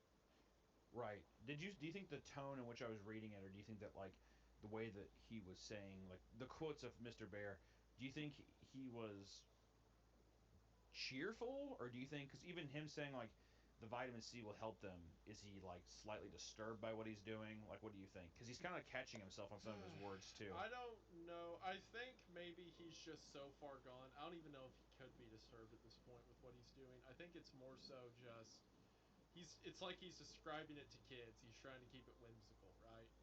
That's where I Sure, think yeah, he's no, at. yeah, I mean, it's definitely a deranged man, and I imagine that he's still keeping this kind of childish, like, like positive voice Yeah, yeah. kind of thing. You know what I mean? Like just totally delusional. Yeah, I think so. I don't know. I don't know if he is disturbed by what he's doing. Um, The I don't thing know. here that's next that says INRI, what does that mean? Um, INRI. well, the update doesn't have a date. I don't think so. INRI was is what was written on Jesus' cross when he was crucified. So maybe that's Hmm. what Ooh. maybe that's what it's referencing. I don't know. Is there another name for it that means like no date given? Like kind of like saying NA. Yeah, I mean maybe. I mean, just googling it, it just says translates to Jesus Nazarene, King of the Jews. It's Yeah, just what I see. yeah. That's what was put on Christ's Which cross when he was also, if crucified. he's Yeah. yeah, which is if this is just giving more validity to Mr. Like this quote here, which it just says INRI. There's no date or time on this, by the way, guys. We're just this is what the entry says. Once upon a time, there lived a boy named Elliot. Elliot was a clever boy who loved playing with his friends. One day, he watched a lovely television show about a bear and his children friends. The This children sounds like loved some Five helping Nights each at other Freddy's shit. as good children should, but they also loved the bear. The bear loved the children since the children were so good at helping him and the fallen angel. The children and the bear wanted to play together forever with the help of their angel friend. But the fallen angel needed even more help, so the children had to give up the ultimate sacrifice. Because that's what friends do, Elliot. They help each other. Help us, Elliot. Burn with us, Elliot. I want you, Elliot. He wants you, Elliot. Come back to my cellar. Pretty pleased with sugar and icing on top. Mr. B. And it ends with INRI again. Which I'm Hmm. guessing, I'm wondering if the religious undertone there, since he's a Satanist and the fallen angels, obviously Lucifer and stuff like that, but I'm wondering if INRI is just kind of a representation of the crucifixion or like the sacrifice. Mm. That If that, actually, if, that now that you just said that, that's probably what it is, because Christ's death on the cross is like the ultimate sacrifice for Yeah. people. So maybe the Satanist using it here is implying that the death of the children is the ultimate sacrifice for Satan, for the fallen angel. That probably something is just what it dropped means in my then. room. Holy shit. What'd you say? I Did love you them say both something getting dropped in so the room? fucking jump Dude, scared a at like box random dropped off things. my shelf randomly in my room. Are you fucking kidding me? Yes, finally. A fucking Elgato Streambox box dropped from the sec. I don't know how. This is honestly, that's fucking me up.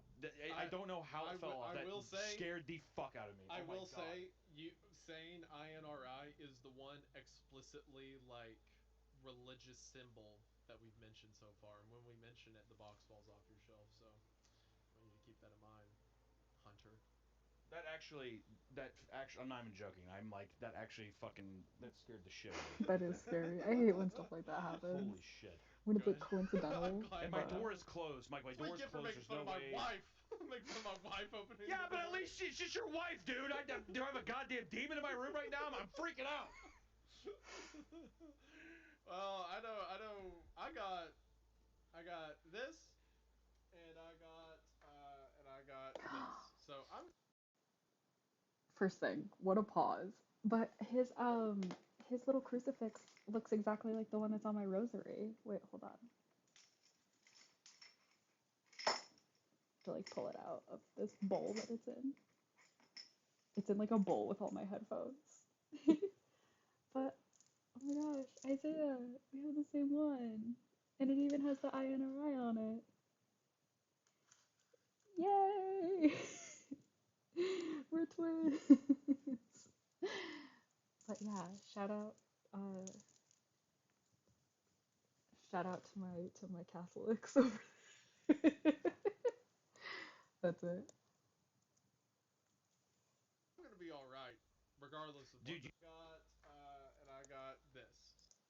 I love this. He's like, I've got this, and I've got this. That's so real. But oh my gosh, I can't believe I have the same crucifix as Wendigoon. Woo! Very hype. I keep talking about how he's like my idol. So like this like makes me hype. Maybe I feel like I shouldn't say idol while comparing myself to him because we have the same crucifix. That's kind of messed up. He's a big inspiration for me. There we go. So I'm gonna be all right, regardless of. dude, what you the saying premise. this and You have this, and I fun. have no idea what you're referring to, is making it even worse, dude. Because you're not sharing what I could be using to help myself. I got this. Dude, now I'm at that feeling where it's like I'm really creeped out. And I'm like hearing The like bear is little so things. cute. I don't like this. I wonder if you could. That was a pretty loud drop. I'm wondering in my recording if you could hear it. That was fucked up. I love Hunter like Shut up, freaking man. out and Isaiah's just shaking a Shut bear up, at his man. camera. That's my nightmare sound. That's just All right, like it goes into the the next. It vocalization goes in into the any next corn entry song. here, which is actually kind of crazy because the last entry that actually had a date was January of 2011, and now it says update April 5th, 2011. So it's been some time. A few months, yeah.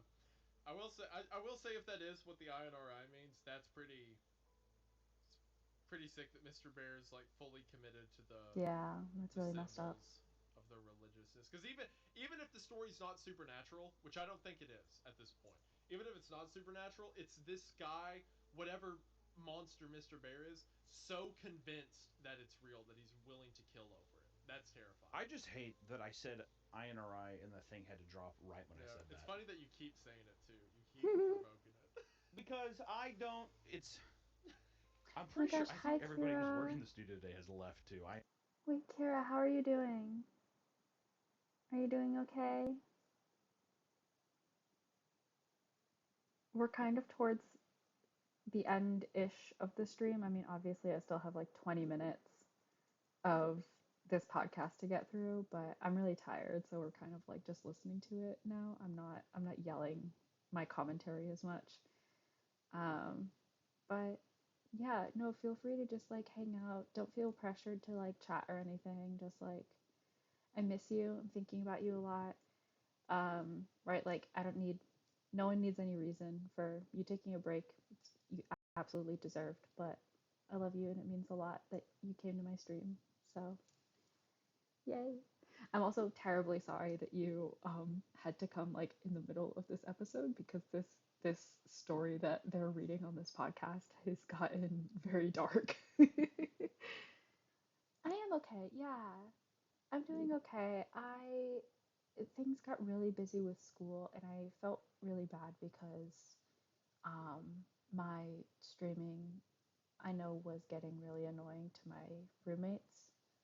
So I felt bad because like during midterms and coming up on finals, I didn't want to like bother anybody.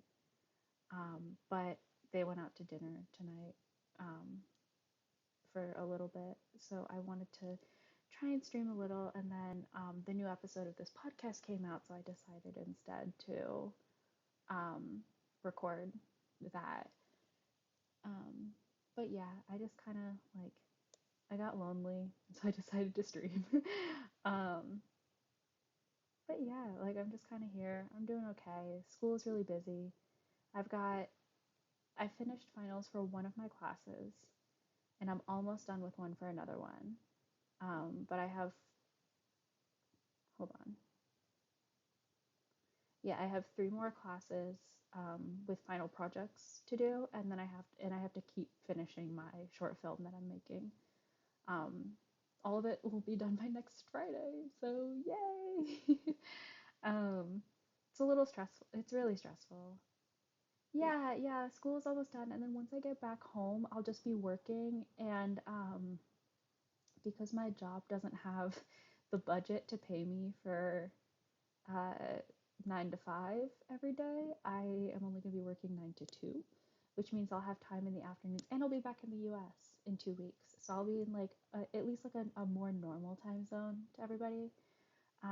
And so then I'm planning on streaming a lot more then, and then also like streaming more regularly, and I'll have my double monitor so I can actually do more like variety of content.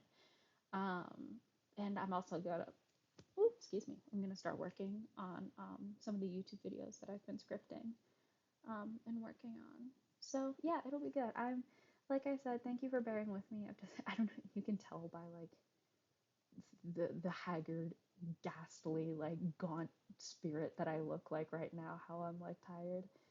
Um, but yeah, I'm doing good. I'm really glad that you're here. This makes me very happy. Um, yeah, but like literally don't be afraid to, oh, hugs for you too. If you want to talk about anything, like literally just DM me. And when I say talk about anything, it doesn't even have to be like serious stuff. Like if you just wanna yap, like literally don't worry. Like just DM me on Discord or Twitter or anything. 'Cause I miss you and it's great. But yeah, so let's finish up this podcast because it's midnight for me. So lol. I'm very upset. I'm very upset. I'm not gonna lie. I'm actually very skittish right now. I'm very fucking skittish, and I don't like that. I'm gonna send you a list of like like phrases from the Bible you're definitely not supposed to say, and I'm just gonna have Dude, you don't read do them. that. Yeah. Don't even send that to me. Send me good I things love to say. that. I want some I, good. we, I need some we good just, omens, we dude. just hear Hunter scream, and like that's the last CREEPCAST episode. Oops. Yeah. All right. Yeah. Got All right, him. here we go. Update April 5th, 2011. I wanted to update more. I truly did. However, certain circumstances had turned me off to the whole Caledon Local 21 thing. I've since then had hundreds of emails about my blog and was even in Contact magazine about my story. But now's the time to come clean to everyone. Where have I been for an entire year? The story of Pandora's Oh, box is honey. true, and I opened it. I totally understand feeling like you need to step away from social media. I appreciate you like always trying to be in my streams, but again, like I don't want you to feel pressured to. Um, if it would make you feel better to like stay away from social media, but like still stay in contact with me, like we can talk about that. Like if there's like a specific platform that you want to use, so that we can talk, but like you don't feel like the extra pressure of like social media stuff, like that would be fine. Um, because like you mean a lot to me. You're a great friend, and like you've been incredibly supportive, and I really like you. So like I definitely want to be able to keep talking to you, and especially like usually you don't like to talk about, dude. Literally, me too.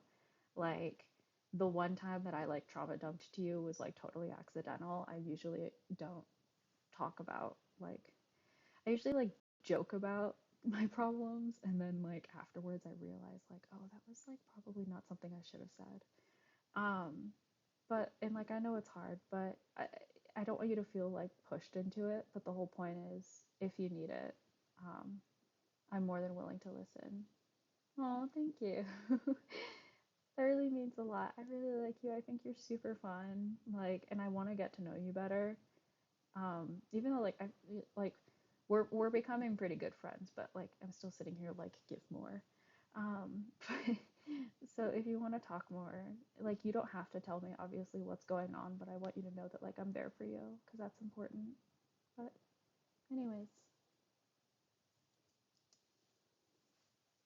I opened it, and when I watched the second tape in the possession of the Bramella police branch, the other subject I'd like to address is the no. Wait, hold on. I watched it the second I. Hold up. I watched. I opened it when Wait, I what? watched the second tape in the possession of the Bramwell Police Branch. So he watched the one Isaiah's of the mic is so fire. quiet, Is and that what he's then saying? Hunter's mic is so I think he loud. has not told us what the subject is. I think he said this is the second tape of. There's the first one of them going in the pit, and You're he said right. I don't Yeah. I don't need to have watch the second one. I'm fine. But I think he ended up watching it anyways. Yeah, I opened it when I watched the second tape. Yeah, okay, I think you're right there. The other subject I'd like to address is the number of joke slash fake emails I've been getting from people claiming to be Mr. Bear. Let's start with the second tape, as that is what traumatized me into stopping research temporarily. Also, I'm doubling down on the critique I had earlier. If you cut out Polo's part, I think the story's perfectly paced because we're coming up Hmm. on the ending, and now to tell us about that stuff, like what was exactly happening in the woods, works better. Whereas Yeah. Polo kind of like gave a lackadaisical thing to kids being out in the woods. I know they Yeah, were just around a campfire. this is structured a lot of the same way that Pen Pal was structured, which I really like because it's very ominous. It wasn't the kids being burnt, I don't think, but I still Yeah, feel but like it. still, a crack Yeah, addict looking guy. yeah. It just I doesn't feel make like any that, sense. It's too many people. but in my brain, I'm taking that out, and this is excellent, right?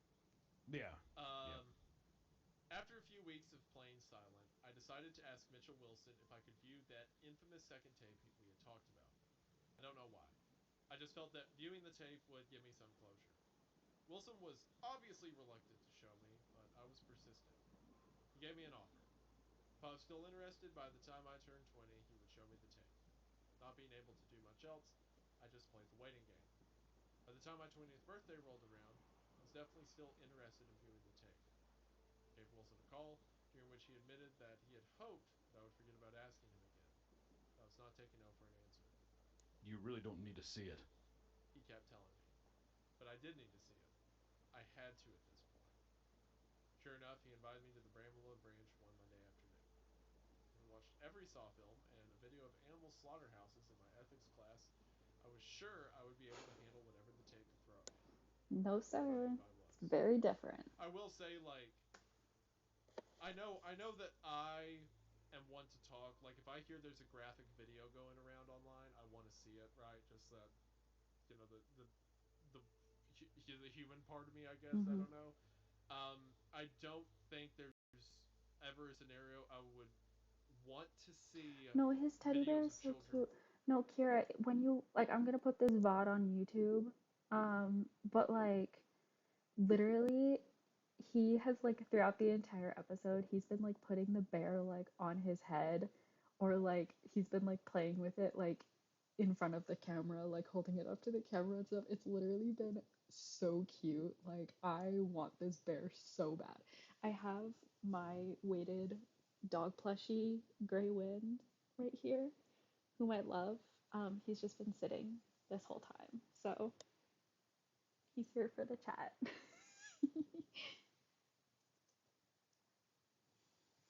Being burned, I would hope. But I do Thank you. understand that he has a personal connection to this.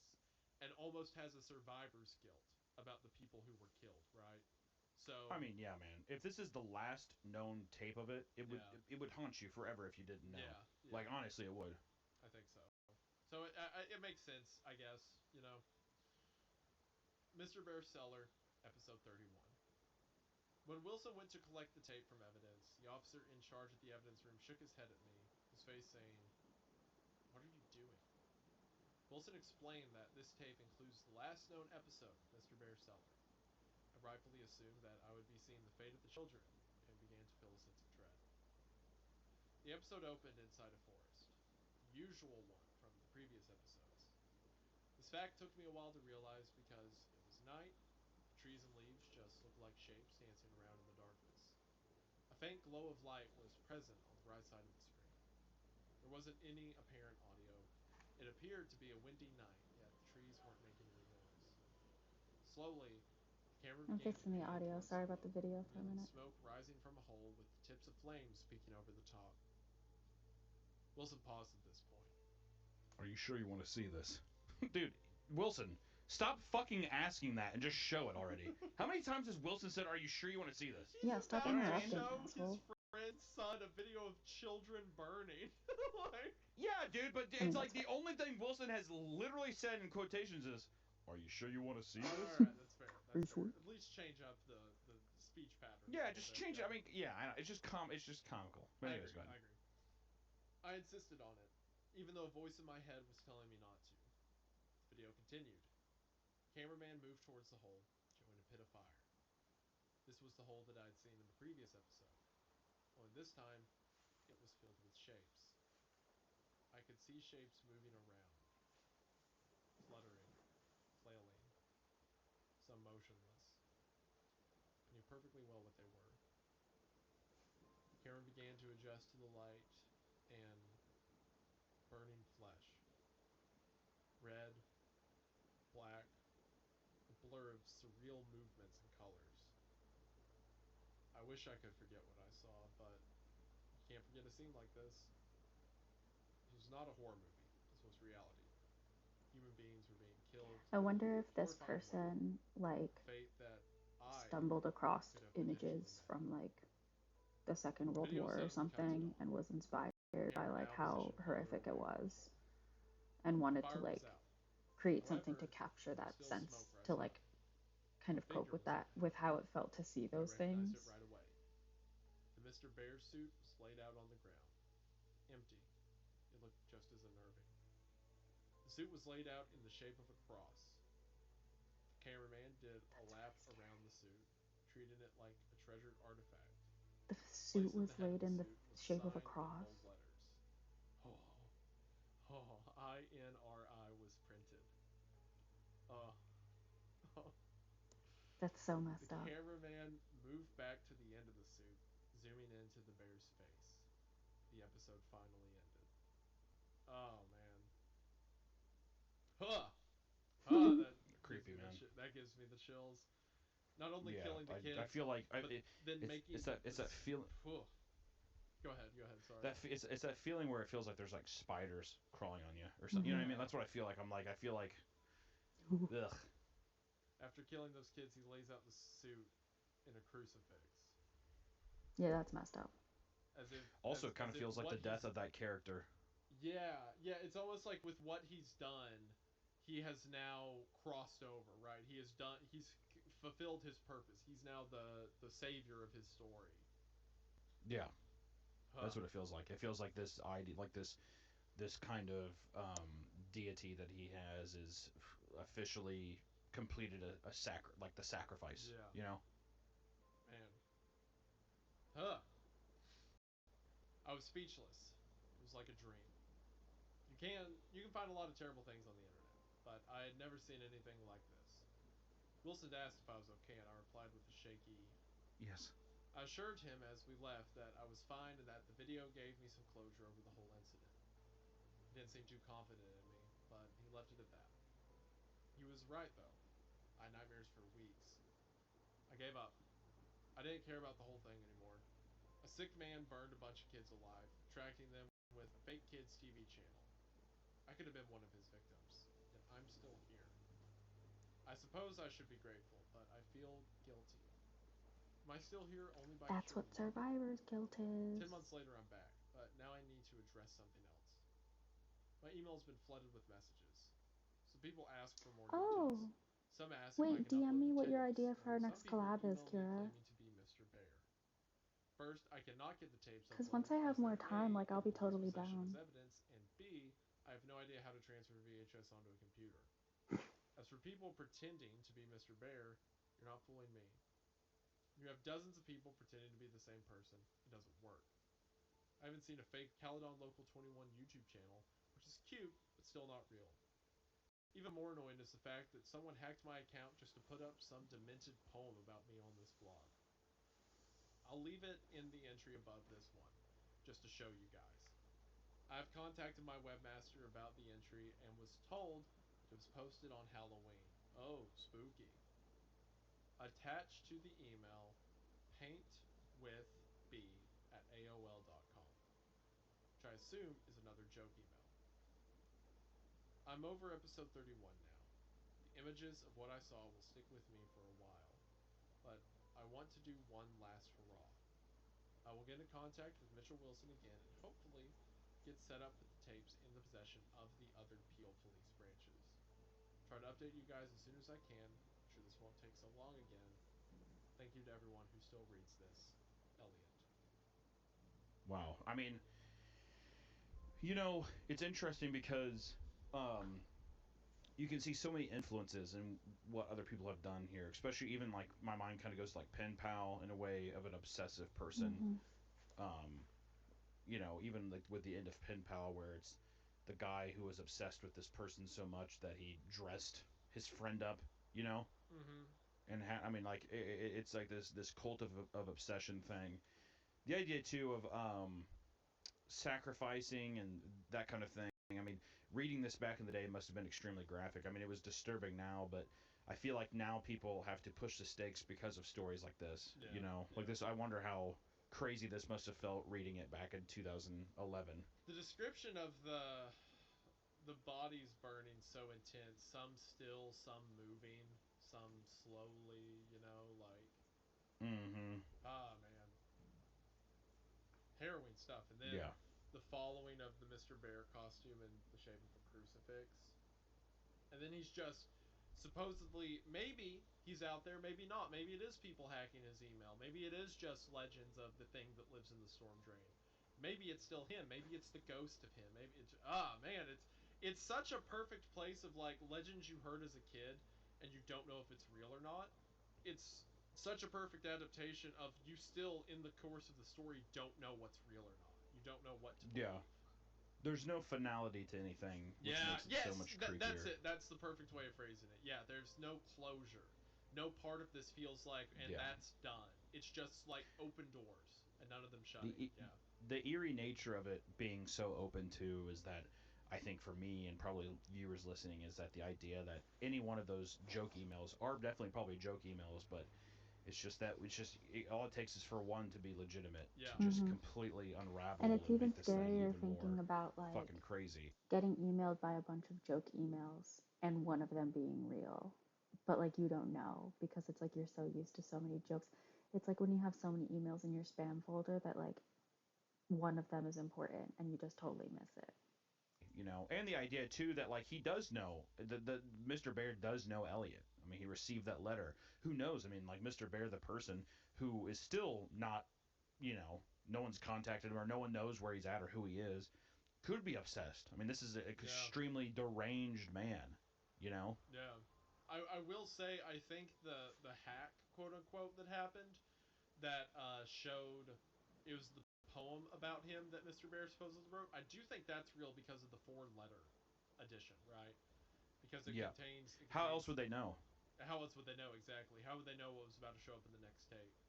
So And I think that's what that letter was doing. I think that's what that implying that submission it's was real. So doing. that would mean that he probably is still out there, online Yeah. or Or in. not Yeah, only is he still out there, but he knows Elliot. Like he yeah. knows what's going on and And stuff. he misses him. He wants him to join him, right? So maybe an update never happening after that implies that Mr. Bear got him, Yeah. made him join the Angel. Ugh. you never know. I mean, ending it in this way is frustrating in the sense of like I just want to know closure of some kind, even if it's him saying like I'm done with this, I'm putting this behind me, blah blah blah. But even that, even this last episode, he's like, no, I'm gonna go look for more and I'm gonna see what happens. But we never get that kind of. It's like a in a way, um, Ted the Caver kind of ends in a similar way, except Ted the Caver gives you that ultimatum of like, I'll update you when I'm back, but he Yeah. never comes back. You know what I mean? It's that Yeah. beautiful ending.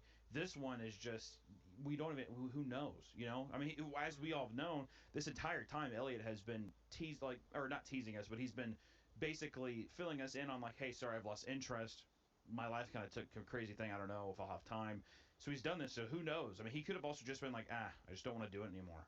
I don't want to update it. I'm tired of all the emails. So there's so many things. There's no finality to any of it, and FNAF? it makes it Pause. really, really entertaining. And I can see how much too with did Candle Cove come after this or before this?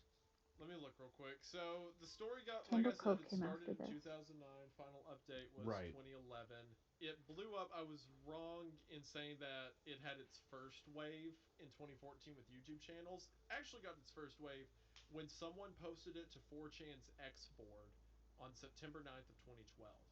And when that happened, that's when people started to notice, started to go to the original blog site, whatever. I see. So 2012 was when it got popular. It was published in 2009 on his website, on Chris Straub's personal website.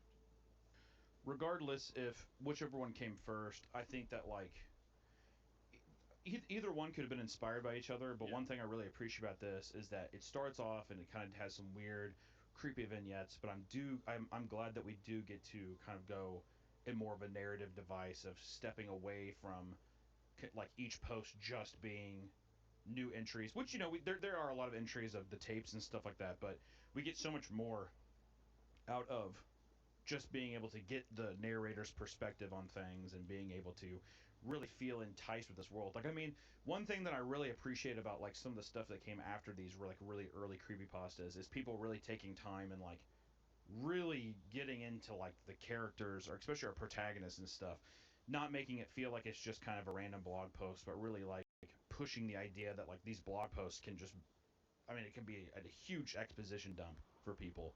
You know what I mean? Like, my favorite part of this whole thing was definitely running into the Beavis and Butthead looking kids and having that little urban legend kind of pop up. Like, I really enjoyed that, and I wish that there was just more um, to that. Which, granted, it flows so well. Like you're saying, if you didn't have the Polo part, I think that or the Polo part, I think that Yeah, the this would polo be part was dumb. just such a well paced story that just is just awesome. Just such a fun read, first off. So casual and fun. But part of me also, because I'm kind of invested into it, is just wishing that each one of these, like, we got to hear more. Even like some of these. One thing I think would be kind of interesting, I'm curious to hear what you think, is um, even getting to see more of these joke emails. Yeah, seeing what more people are saying, even if it is just set dressing for the world.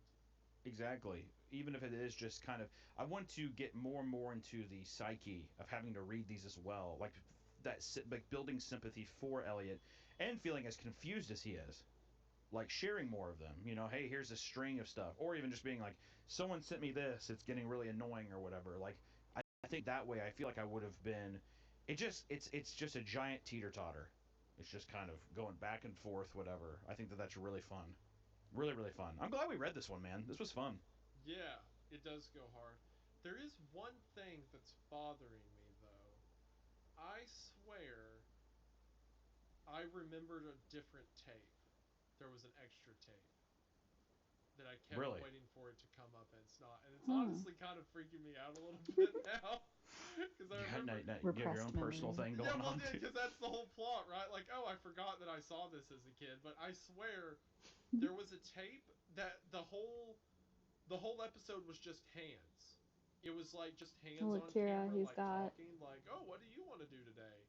And he's then got the one bear of on the his Oh, head. hands weird. cuts the other with scissors, and you could hear like a muffled scream when that happens, Ooh. as if like it's Mr. Bear holding the kid's hand and making him cut himself. Do you think that this could have been a tape, like a maybe it's a tape that isn't I feel a like part I'm of this going series? insane right. Hold on, I'm gonna find this out because I don't when like that it idea. didn't happen, What I'm the like, oh, fuck? it must be Candle Cove, but I look it up and that's not Candle Cove. Hmm. Hold on, now I'm scared. Oh, I will mention while I'm looking. This actually got adapted in 2017 to an Amazon Prime series, a Ooh. miniseries, or Amazon Video. But there were also a bunch. There's a ton of like alternate 1999 stories out there, where like people wrote, "Oh well, this is a Lost Mr. Bear episode, or this is another Booby episode," stuff like that. So I'm curious. Like, is there anything that we can research that shows that possibly why these were removed? Yeah, I think I'm so. curious. Yeah, I'm curious too.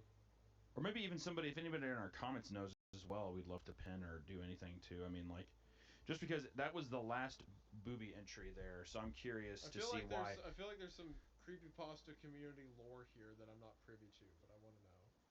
I remember when that happened, when people started discussing the hand thing. I remember people saying, "Oh, that's similar to this other thing," but I don't know if it was straight up plagiarism or anything. If it was just another series about talking hands, unless the story itself was ripped. But hi, so pretend Detective Wendigoon here.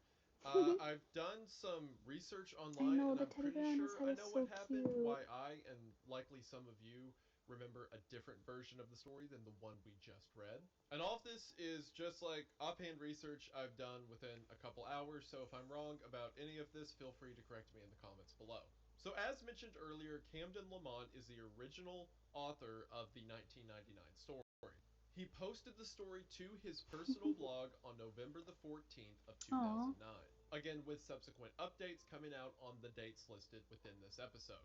However, it seems that Lamont wasn't really aware of creepypasta culture or of people, copy and pasting horror stories around the internet. So he just posted the horror story as his own project to his personal blog, and that'll be the personal blog that we link in the description of this video, so Mm-hmm. that way any traffic from this goes to the original creator. But it seems that after he had posted his story, people were taking that story and posting it to creepypasta boards without crediting him. Not Mm. only that, but they were adding their own additions to the story. Oh, And one okay. of these additions is the talking hand show known as Booby that I mentioned a moment ago, which in itself is just a parody of an actual talking hand show called Ubi. Not only that, but one of the people who copied the story over to a creepypasta forum added an extra episode of Paint with the Soul that was a one-for-one copy of an Alan tutorial video, a popular YouTube ARG. In the following years, since the majority of people's interaction with the 1999 story was either through the creepypasta forums or through creepypasta YouTubers, everyone assumed these additions to be part of the original author's story. So when people started to recognize that Booby was just a low effort copy of Ubi, and that the Paint with the Soul episode around Alan Tutorial was straight up plagiarism, they started to accuse the original author, Camden Lamont, Mm. of being the one to copy those stories for his own work.